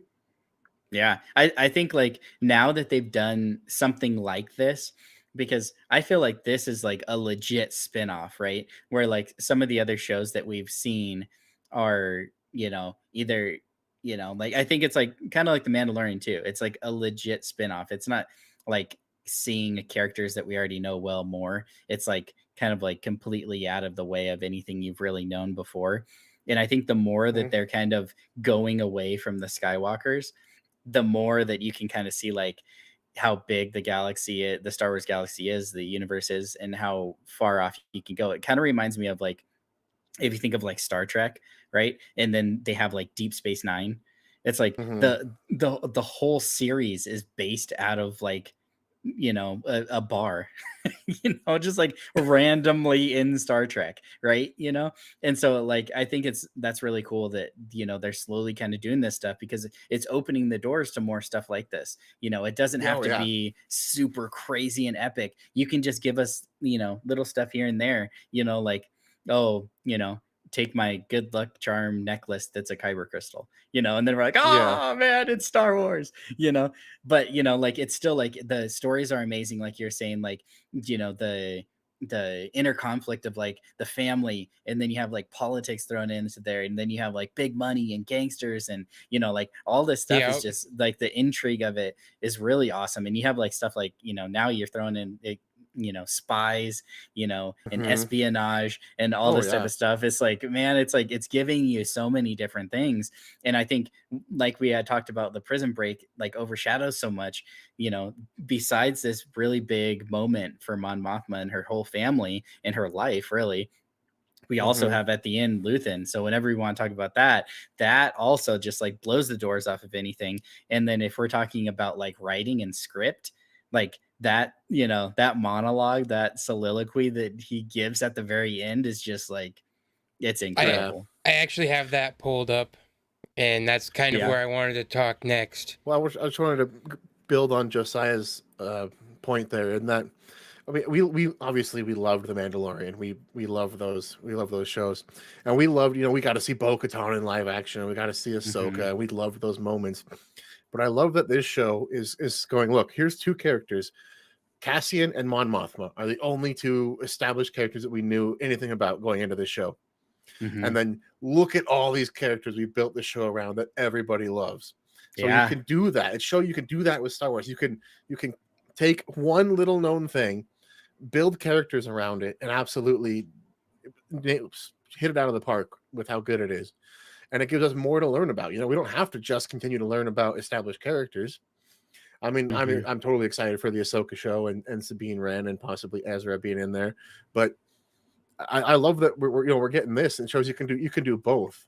You know, you can have success with both sides of that coin, showing characters that we love and their story more, but also introducing us to have success in Star Wars without having to throw in everything that was Star Wars, just so people will, oh yeah, that's Star Wars. Mhm. You know, there's I mean, obviously it's in the Star Wars universe, you know, we know that, but we get all these characters that we've never seen before, and I feel like it's really successful. I'm glad that it's successful, so we can hopefully get more Star Wars in the future that isn't just based around, you know, characters from the movies. Yeah. Mhm. Yeah, So 100%. speaking of which, it's like we're kind of at the point where, do you guys think that is there a possibility, because we haven't really seen any like Jedi or Sith, and yet their influence is felt, especially the Sith in this show. Yeah. And we talked about Palpatine and his oppression. So I point this: do you think that Luthen could be a Jedi? I'm torn on Yeah, this one. I've seen a lot of people now talking about that, and yeah, that's definitely interesting. You know, like that, if you kind of think of him, like we've kind of talked about it, like even Dooku, a lot of stuff that's happening with the rebellion, you know, could come back to like the philosophies and thinkings of Dooku. You know, like maybe they're not 100% aligned, but that's exactly what we saw Guerrera explain. You know, like Mhm. like everybody has their own way to fight oppression. Everyone has their own way to fight now what's been actually, the oppression has had a title now. It has a name. It's the empire. So everyone has their own way of rebelling against it or fighting against it. And you know, these groups are starting to be formed and things like that. And so yeah, like if that ended up being the case or whatever, I would, like two things would happen. One, I would obviously freak out. And then the second thing is I would be like, how did we not see it? He was holding a freaking kyber crystal. You know? Yeah. Yeah. So I'm torn between not wanting him to be a Jedi, just because, Yeah. again, like I said, I'm loving this show for not being blatantly Jedi versus the Sith. It's, you know, Mhm. it's good versus evil without it being Jedi versus the Sith. Yeah. But I also kind of feel like if it turns out that he is a Jedi, I'm hoping he's a Jedi that left the Order before Order 66. Yeah. Kind of like Mhm. Dooku and Ahsoka. Maybe got, you know, didn't wasn't in with how the Jedi were handling things, and that's why he's obvious, Mhm. because obviously the way he's going about fighting the Empire, you know, saying people need to suffer, so that they'll see the evils, the atrocities of the Empire. That's not a Jedi way. Mm-hmm. So No Jedi would ever let people suffer so that other people could see the atrocities that are happening. They would a true Jedi, a Jedi of that time, of that period of Jedi, should be doing anything they can to stop anybody from getting hurt ever. Period. And so, I do feel like that if he is a Jedi, and maybe that's why he has that crystal and not a lightsaber, is because maybe he dismantled it. He left the ways of the Jedi, and maybe even more so than Dooku wasn't necessarily as involved in the politics of the world. I think more or less that he had to probably, if he was a Jedi, he would have had to go into hiding, obviously, after Order 66 and everything. And there's a couple lines that he says in his monologue about what he sacrifices. He says, calm, kindness, kinship, love. I've given up all chance of inner peace. That is something that a Jedi would try to achieve, is inner peace. I've made my mind a sunless space, so he's not, there's no cheerfulness or anything like that.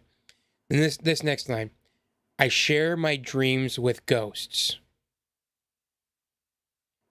Like the ghosts of the Jedi, the people, the Jedi Order that has been destroyed. That's almost where I could see that line refers to the Jedi as being destroyed. And he even says, I wake up every day to an equation I wrote 15 years ago from which there's only one conclusion. I'm damned for what I do. Because he in his mind, if he's supposed to be a Jedi, he knows he's having to do things the way a Jedi shouldn't. He's acting basically, like you've said, against the way a Jedi would. I didn't really put much thought on that line, but 15 from equation I wrote 15 years ago. 15 years ago would have been Order 66, right? Yes. Because this is 5 BBY. So 15 years ago would have been somewhere in that area of the galaxy changing to where it's at now. Mm-hmm. And my anger, my ego, my unwillingness to yield, my eagerness to fight, they've set me on a path from which there is no escape. Mm-hmm. That does sound very, very Jedi like. It is. Mm-hmm. Okay, the next line. I earn to be a savior against injustice without contemplating the cost, and by the time I looked down, there was no longer any ground beneath my feet. I'm literally watching this as you're saying. The two of you read that line almost the exact same time, and I'm watching this. And I'm like, man, I could listen to Stellan Skarsgård talk all day. I know. Long. I So love good. his voice. This is another one. I am condemned to use the tools of my enemy to defeat them. Like, I burned my decency for someone else's future. I burned my life to make a sunrise that I'll know I'll never see. Mm-hmm. That this is more, again, this is like, I almost guarantee you that Luthen is going to give up his life by the end of these 2 seasons. Yeah. So like oh, that'll be so good. There's something else too, like you're saying, like his delivery of that, like just reading it is so good, like it was amazing. I was getting chills amazing, right? And then I know, but you like just his delivery. There's one thing that I wanted to mention that I don't know if you guys thought of it either, but so at the beginning, what was the first calm, kindness, what was it? kinship, love. Okay, yeah. And I've given up all chance at inner peace. So when he says love, he takes way more time to say that than the other ones. And so I was like, that's interesting. Like, so there's 2 things. So one, he said that like he's talking about maybe like his wife or like somebody really close to him. And now if we're talking even like Jedi, it could be like a master or Padawan, who knows, right? Someone really close to him. He was actually thinking about someone. And then the fact that he specifically says 15 years, based on this show, those things have to mean something. Like, we're gonna find out why he paused saying love, and then why specifically did he say he wrote this 15 years ago. So Because other interesting thing is this episode from the first episode is a year later, from what I've read. And I was like, I believe dang, so. At like, least I didn't think it was that long, but like that's crazy. That's a because we talked about it in that last episode. I mean, when Cyril talks to Deidre, he literally says it's been a month since she interrogated him in the last episode. So time is moving. But I think, to your point, if he was a Jedi, going on that theory, that pause on love almost brings me back to what Anakin tells Padme in Attack of the Clones. You know, they're not supposed to love an attachment, but compassion for people, which what Anakin says he would consider unconditional love. And so that's what he could mean, is the kind of love that a Jedi should show to fellow beings. Yep, and he had to give it up for the greater cause. Yeah, because again, basically what he's saying here is that he has to use the tools of his enemy to defeat them, and so he's understanding that maybe he can't do it, or at least he can't do it by being a Jedi. And that would also be like why he has a Temple Guard helmet in his thing. He's got a Sith and Jedi holocron. Could he have been a Temple Guard? That Temple just Guards you mean just like the Grand Inquisitor? Oh, that would be because Temple Guards they basically give up their identity to become Temple Guards. You know, they wear the masks and they give up their name, and it's like it's completely different. Sentinel or whatever. Yeah. So I was just saying this whole scene again goes to the incredible delivery from Skarsgård, but what amazing writing he was given to perform. Like that whole scene, and where it's located, you know, in the dark, from those elevators and the pits of Coruscant, like the depth of this line: my anger, my ego, my unwillingness to yield, my eagerness to fight. They've sent me on a path from which there is no escape. Like the writing of that was incredible writing and an incredible delivery of the writing. It's just amazing. This show it's when you get down to it, it's my favorite Star Wars show right now. It's so good. I just think every single aspect has been perfect, spot on. And it doesn't almost feel like every episode is getting better. Oh yeah. I mean, you get these peaks, right, with the third episode, but then like even episode 9 that we're just talking about, like that episode was amazing. I remember like I was on the edge of my seat the whole time, and I was loving every second of it. It was so good. And then you get 10, which is the build up after that, even better. It literally feels like you get 1, 2, 3 really good, 1 and 2 a little slow, 3 really cool and really awesome show, and then it just gets better and better every single episode. Even though you might get a slow episode after a high episode, I guarantee you're not going to be thinking the next episode is not going to be. You're not going to be saying it was slow and not exciting. After this last episode, we're going to be getting into it, and it's going to be. I'm so excited for the next episode. That's what, 2 days from now. We're at a position too where we don't really know where the next episode's going to go, because the last we saw is Cassian running away. We don't know how he gets off that planet. Yeah, and I'm kind of wondering, are we going to get that raid that they're talking about with Andor Krieger and their gang, and literally like Lonnie is telling him, hey, they know what's going to happen, that you're going to be slaughtered. And Luthen's again, what is he sacrificing? He's going to sacrifice all those people just so the Empire, just so the ISB will not find out that Lonnie is a spy. He's literally telling Lonnie, like, your sacrifice is that all those people are going to die just so you can remain safe. Yeah, here's a question for you guys, and if you have that pulled up, does he say, "I have been grooming you for too long," or does he say "we"? Says we can't spare you. We've been grooming you for too long. I'm literally just skipped back, and it was right at the part. Yeah. That I thought that was interesting because I thought he said "we" too. So I was like, there's two things. Either one, he could be playing it up that there's a bigger organization like at play because he doesn't want people to think that he's the main one. Because if because it's also dangerous if they're like, you can kill the head of the snake, right?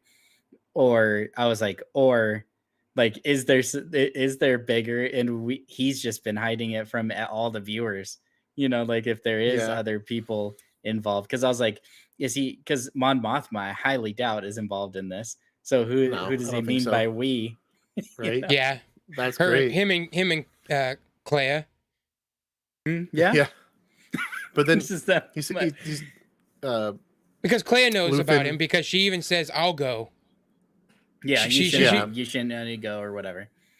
Because they also say they haven't talked to him in a year, because they were a bit cautious to even talk to him, because they thinking maybe he's been turned to the Empire side now, being in this job, maybe and he even he says to Clea that if it was a trap, we'd already know about it, and we'd be done already. Yeah, but so they still don't trust him.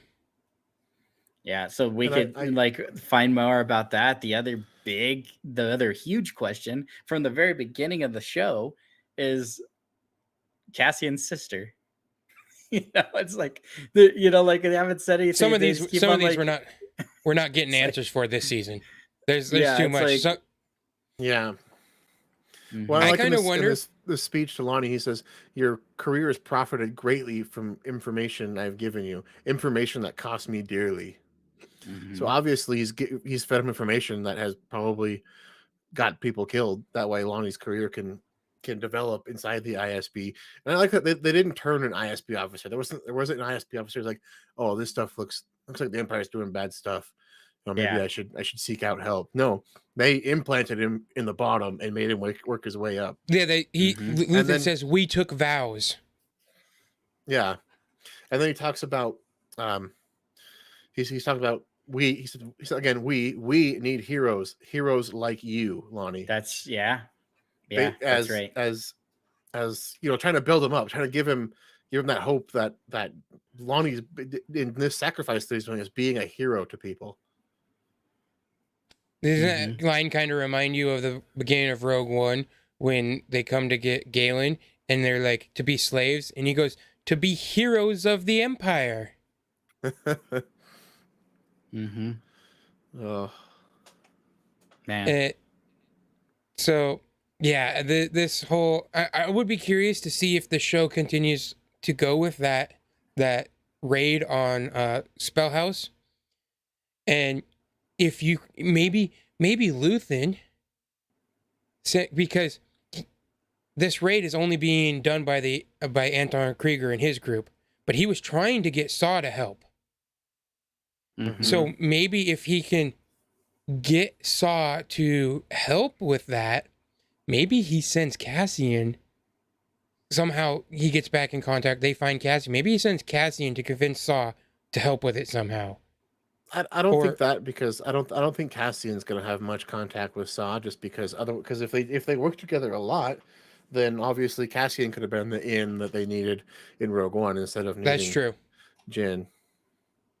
But maybe Saw knows him and knows that he's part of their about Mon Mothma's side. Yeah, that's and true. He won't deal with him. Yeah, he won't deal with him. I'm sure he probably knows about him. Yeah. I think, going back to what we said about Rogue One too, there were their interaction in Rogue One. They obviously knew each other. Yeah. Yeah, there had to be something further behind, the whole situation, because it was a long moment that they shared with no words spoken. But so I feel like it definitely could be something like that. That long moment, Saw had his like weapon like ready, and Cassian was back with his head on his blaster. Like it was a moment, and they were both very intense in that moment. Mm-hmm.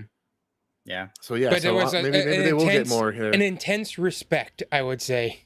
Yes, yes, Yeah, for sure.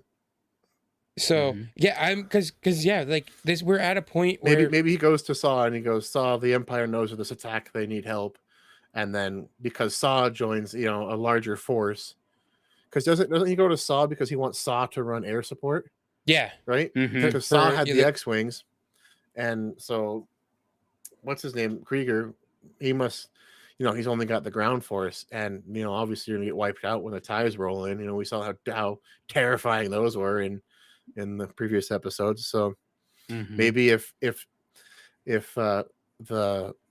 guy that the ISB caught told them, hey, it's only a ground force that's going in, it's not really that big a deal, the ISB is going to as presume the abilities of this alliance, like the Empire always I can't think of the word I'm thinking of, but doesn't respect him, always underestimates the alliance. So if he does convince Saw, he's sitting here telling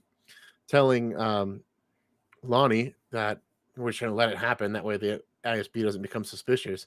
But if he takes that information to Saw and says, hey, we really, they're all going to die if you don't help them, and then Saw comes in, with X-wings and air support for this raid, it might actually still be successful, which is an amazing build-up that we got in the previous episode when we went to see Saw. If that's actually how it turns out, and then that whole scene was actually super important to how this raid turns out.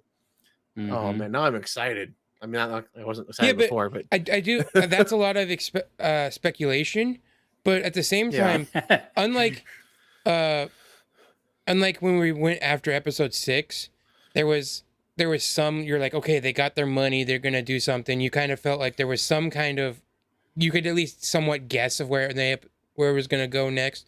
Whereas this, I feel like we have no idea other than, are they gonna show how Cassian gets off the planet?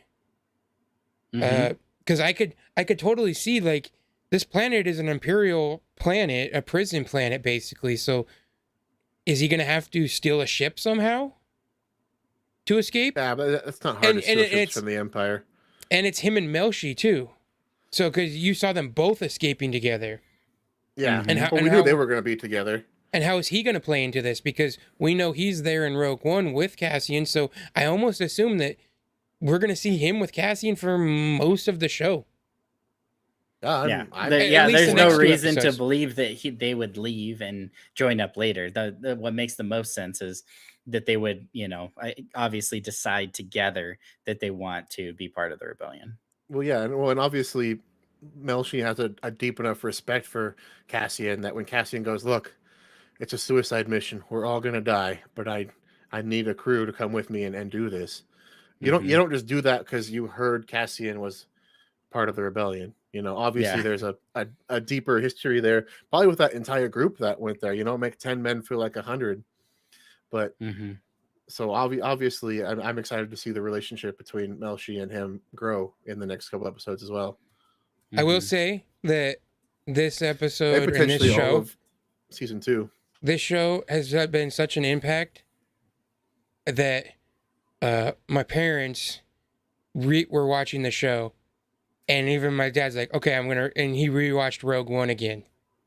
And so it's having, even with more casual viewers, it's having an impact and making them want to watch more of that, more Star Wars. And so it's just like we had talked about in the past.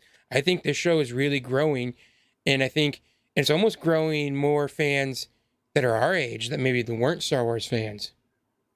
Yeah, and I don't know if you guys saw the announcement today, but Disney is betting big on Andor. Did you see what they're doing?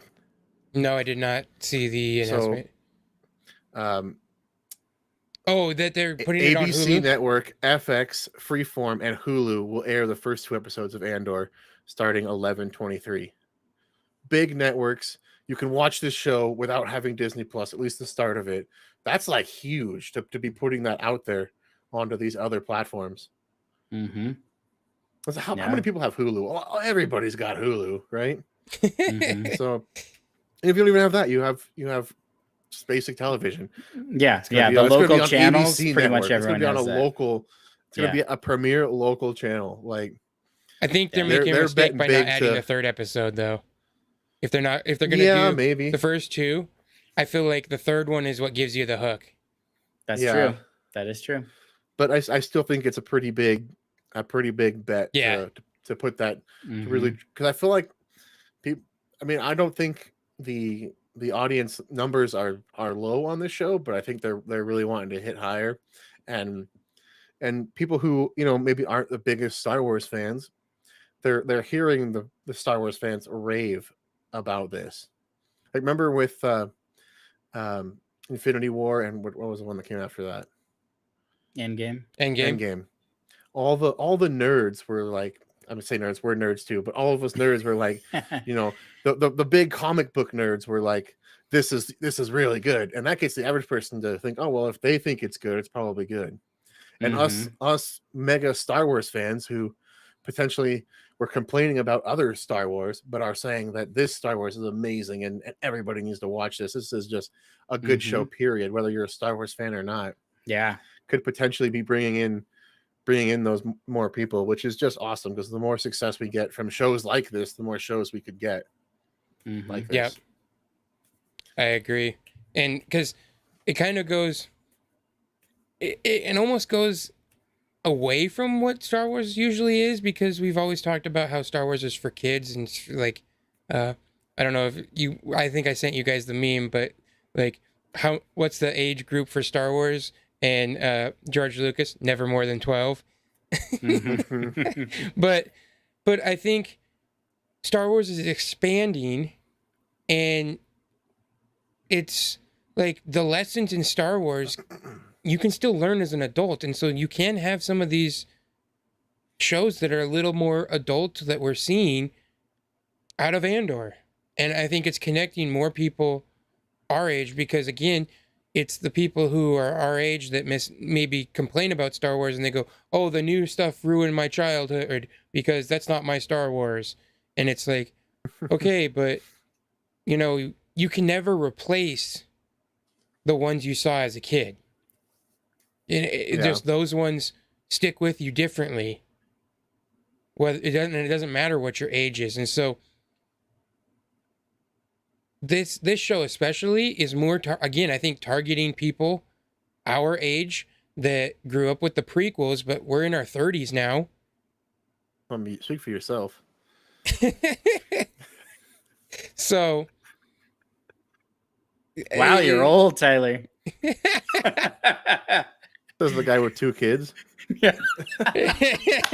Which I was actually, I kind of wanted to bring it up while you were streaming earlier with Hezekiah, but I believe you said he's been watching this show, right? Mm-hmm. How's he? Is he liking the show? Is he able to follow it pretty well, or? Like, I think like this is definitely one of the shows, since there's a lot of like, like we've been talking about, the script is amazing, so there's a lot of deep conversations that he just doesn't understand. Yeah, that's fair.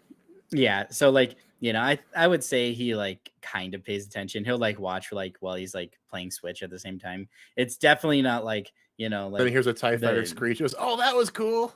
Yeah, exactly. So that's more like when he would like get interested, like, oh, well, that's cool, or like, oh, like, what are they doing? Like, what are those officers doing? Or there's like shooting or fighting or something like that. Yeah. Whereas like Kenobi, there was a lot more like, to keep him, like active in the show, or like Mandalorian, same thing.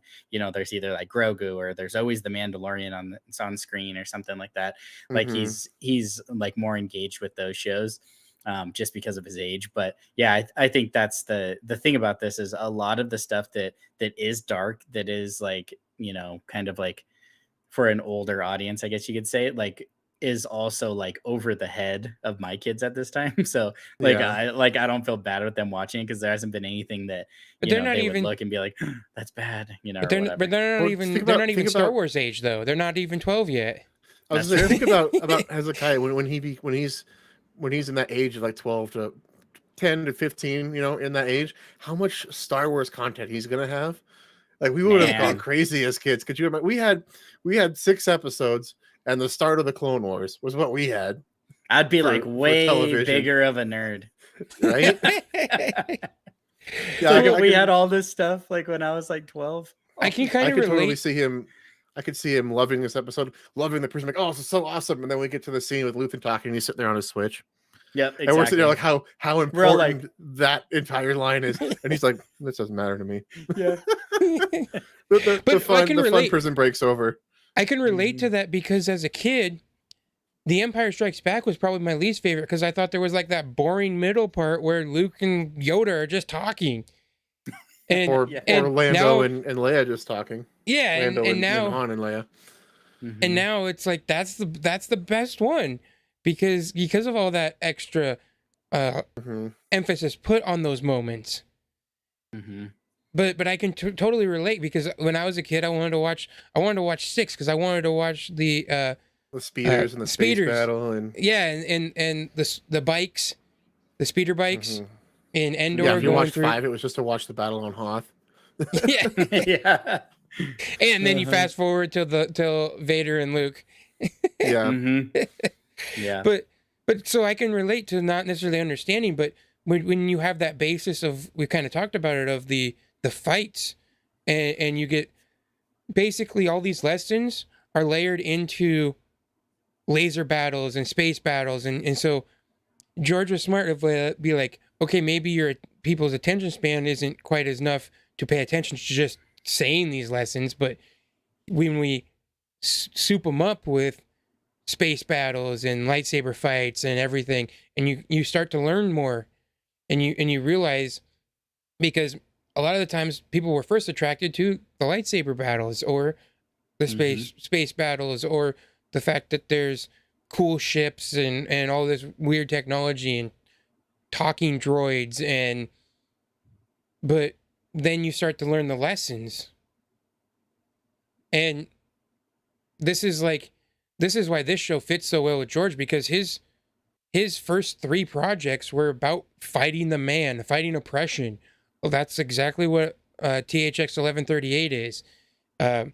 American Graffiti is about fighting the institution of the straightforward. No, they wanted to hot rod their cars and be rebellious. And then Star Wars is literally just about fighting the oppressive empire.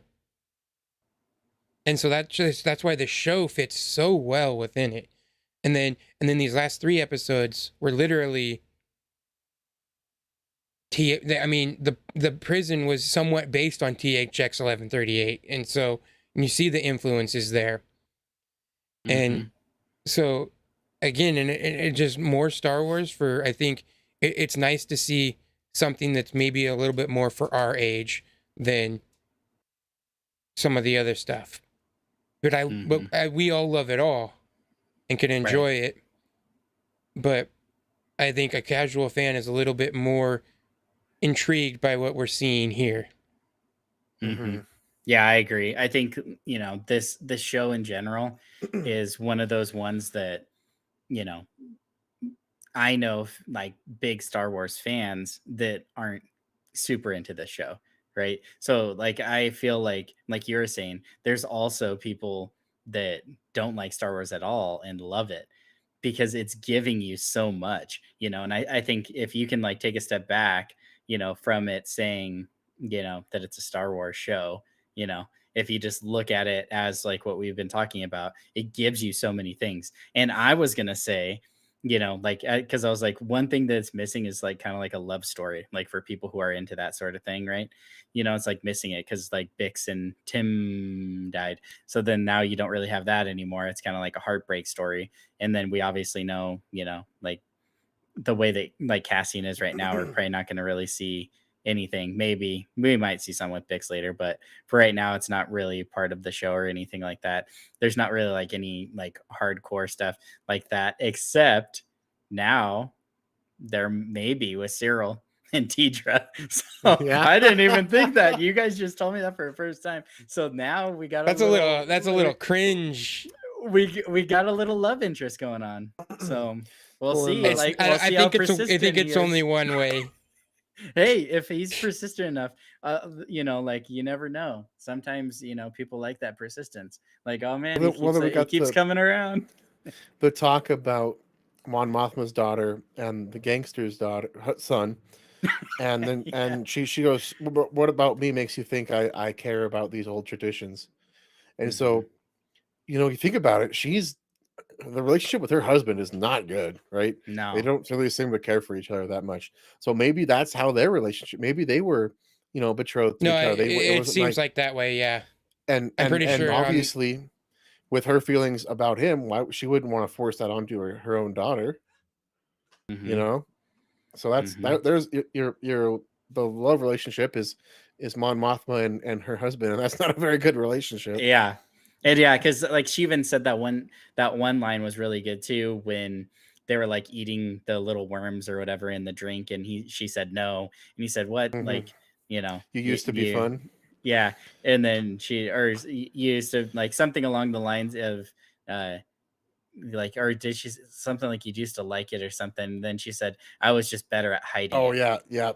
Or something like that. And Yeah. like, so like, it kind of like goes to that point that, yeah, if at the beginning, if she was like doing her duty, quote unquote, doing her duty, and like, so she was trying to just for appearances, go along with the flow, but then over the time, she's like, I'm not going to hide it anymore. And then obviously, as we know that she's working on the side for this rebellion, and even more so now she's like, I'm getting to the point where I can't even hide it anymore. And I just need to do what I need to do, basically.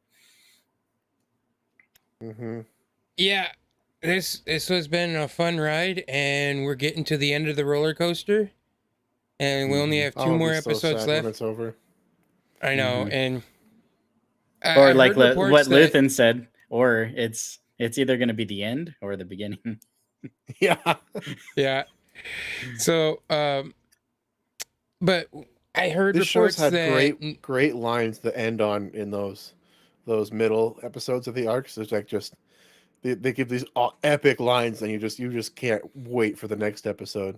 I remember that his line. It's either the end or the beginning, and you were ready for that heist on Eldon, and I was so pumped after that. And then this last one, never more than 12. Oh, you were just ready to keep going. Yeah, they're so good. Yeah, that one was like, okay, you've climbed the lift hill of the roller coaster, and now you're like, okay, now you get the crest of the top at the very. Yeah, you get the crest of the top right at the very last line of the episode. And so, yeah, it's been super exciting. I think that's a good place to kind of wrap up, guys, don't you think? Yeah. Okay. Well, why don't you go ahead and tell us about your giveaways and everything you got going on, Josiah? Yeah. Giveaways. So, this month for Hezekiah's channel, his YouTube channel, Hezekiah's Toys and Games, we're doing 3 months of Xbox Game Pass Ultimate. So if you don't have it or whatever, the nice thing about it is so you can play it on your Xbox, play it on your PC. You can play it in the cloud, like on almost any device. So yeah, it's pretty cool. If you do have it, the nice thing is it stacks, so you can just add 3 months to what you already got going on, which is nice. But the reason I'm doing it is somebody in my Twitter community, in the Stadia community, saw Hezekiah being sad that Stadia is closing, and he said, hey, I wanted to give you an Xbox because I don't want you to not be able to have anything to play games on. So anyways, I didn't believe it at first. I didn't believe it all the way until it showed up at the house. And I was able to film Hezekiah. He was 100% surprised, didn't know it was coming or what it was going to be. So I love those moments as a dad. So yeah, huge thank you to Jar the Second. I won't say his real name, but Jar the Second on Twitter. Huge thank you to him because he was able to give me something that now I'm always going to be able to remember and cherish that moment of Hezekiah being able to open up his, first Xbox of all time. And who knows in 20 years if they're still making Xboxes, but it's going to be a cool memory, his very first one. But at this point, don't look like Xbox is going away. Yeah, for sure. Yeah, they've been successful. Yeah. So yeah, I think they're doing good right now. So yeah, definitely go to his channel. Right now, it's his most recent video is where you can enter to win that 3 months. It's going to run for this month, so we got a little over 2 weeks left for that giveaway. And yeah, on the side note, Quinton kind of mentioned it earlier, but we're going to start trying to stream games more often. So whenever we really get a chance, we'll probably just jump on and start streaming. So right now it's going to be Twitch because YouTube basically like banned us because Hezekiah's first video when he was streaming, he got basically banned from streaming because I wasn't on screen with him and he was underage. So I haven't jumped back in to try to see how it is right now. But for right now, I think probably maybe even for the next month or so, I'll probably just be doing Twitch till we can kind of get the hang of it. And then I'll see if I got unbanned from YouTube to do live there. But yeah, so that's what's going on with us. You got anything, Q? No, not really. Just enjoying my fellow brothers in Star Wars. Apex. So yeah, I recently posted a new video, Apex video. I will be doing more streams. Probably be streaming Apex tonight. And my channel there is just Darth Canuck, and it's in the description, just like, and so is Hezekiah's Toys and Games in the description there. So I'll be making more videos. I'm even thinking about making some Star Wars videos. We'll see. We'll just see how it goes, and then I'll be playing some other games throughout the week. Because well, I got some time on my hands now, so I'll be trying to do more and be more active on that. And then also want to shout out Kaloni, who's been in the chat. She's doing streaming right now. She's playing Grounded on Twitch. You can go over and check her out, give her a follow, and watch her. She's done all of our art, so you see all the artwork that's on the screen now, all the drawings and stuff. A lot of the art she does. See if we can show this. Yeah, she did that drawing. She didn't. Yeah. So that most of her stream. There we go. Most of her stream is going to be art. Today she's just playing games, but so she'll be doing a mixture of that. And so again, yeah, because we both recently got laid off, and so she's basically going to try to do that full time now. And so go give her a follow. Links are in the description. Yeah. Yeah. Awesome. Also, maybe you guys will play with Noob pretty soon here. If you want to support us on our channel here, you can join our Discord. We have good chats in there. Also, please consider supporting us on Patreon. For all of us here at Mostly Star Wars, may the Force be with you. Always. I wasn't sure if we're just going to end it there. No, Goodbye, are we everybody. in here? Bye.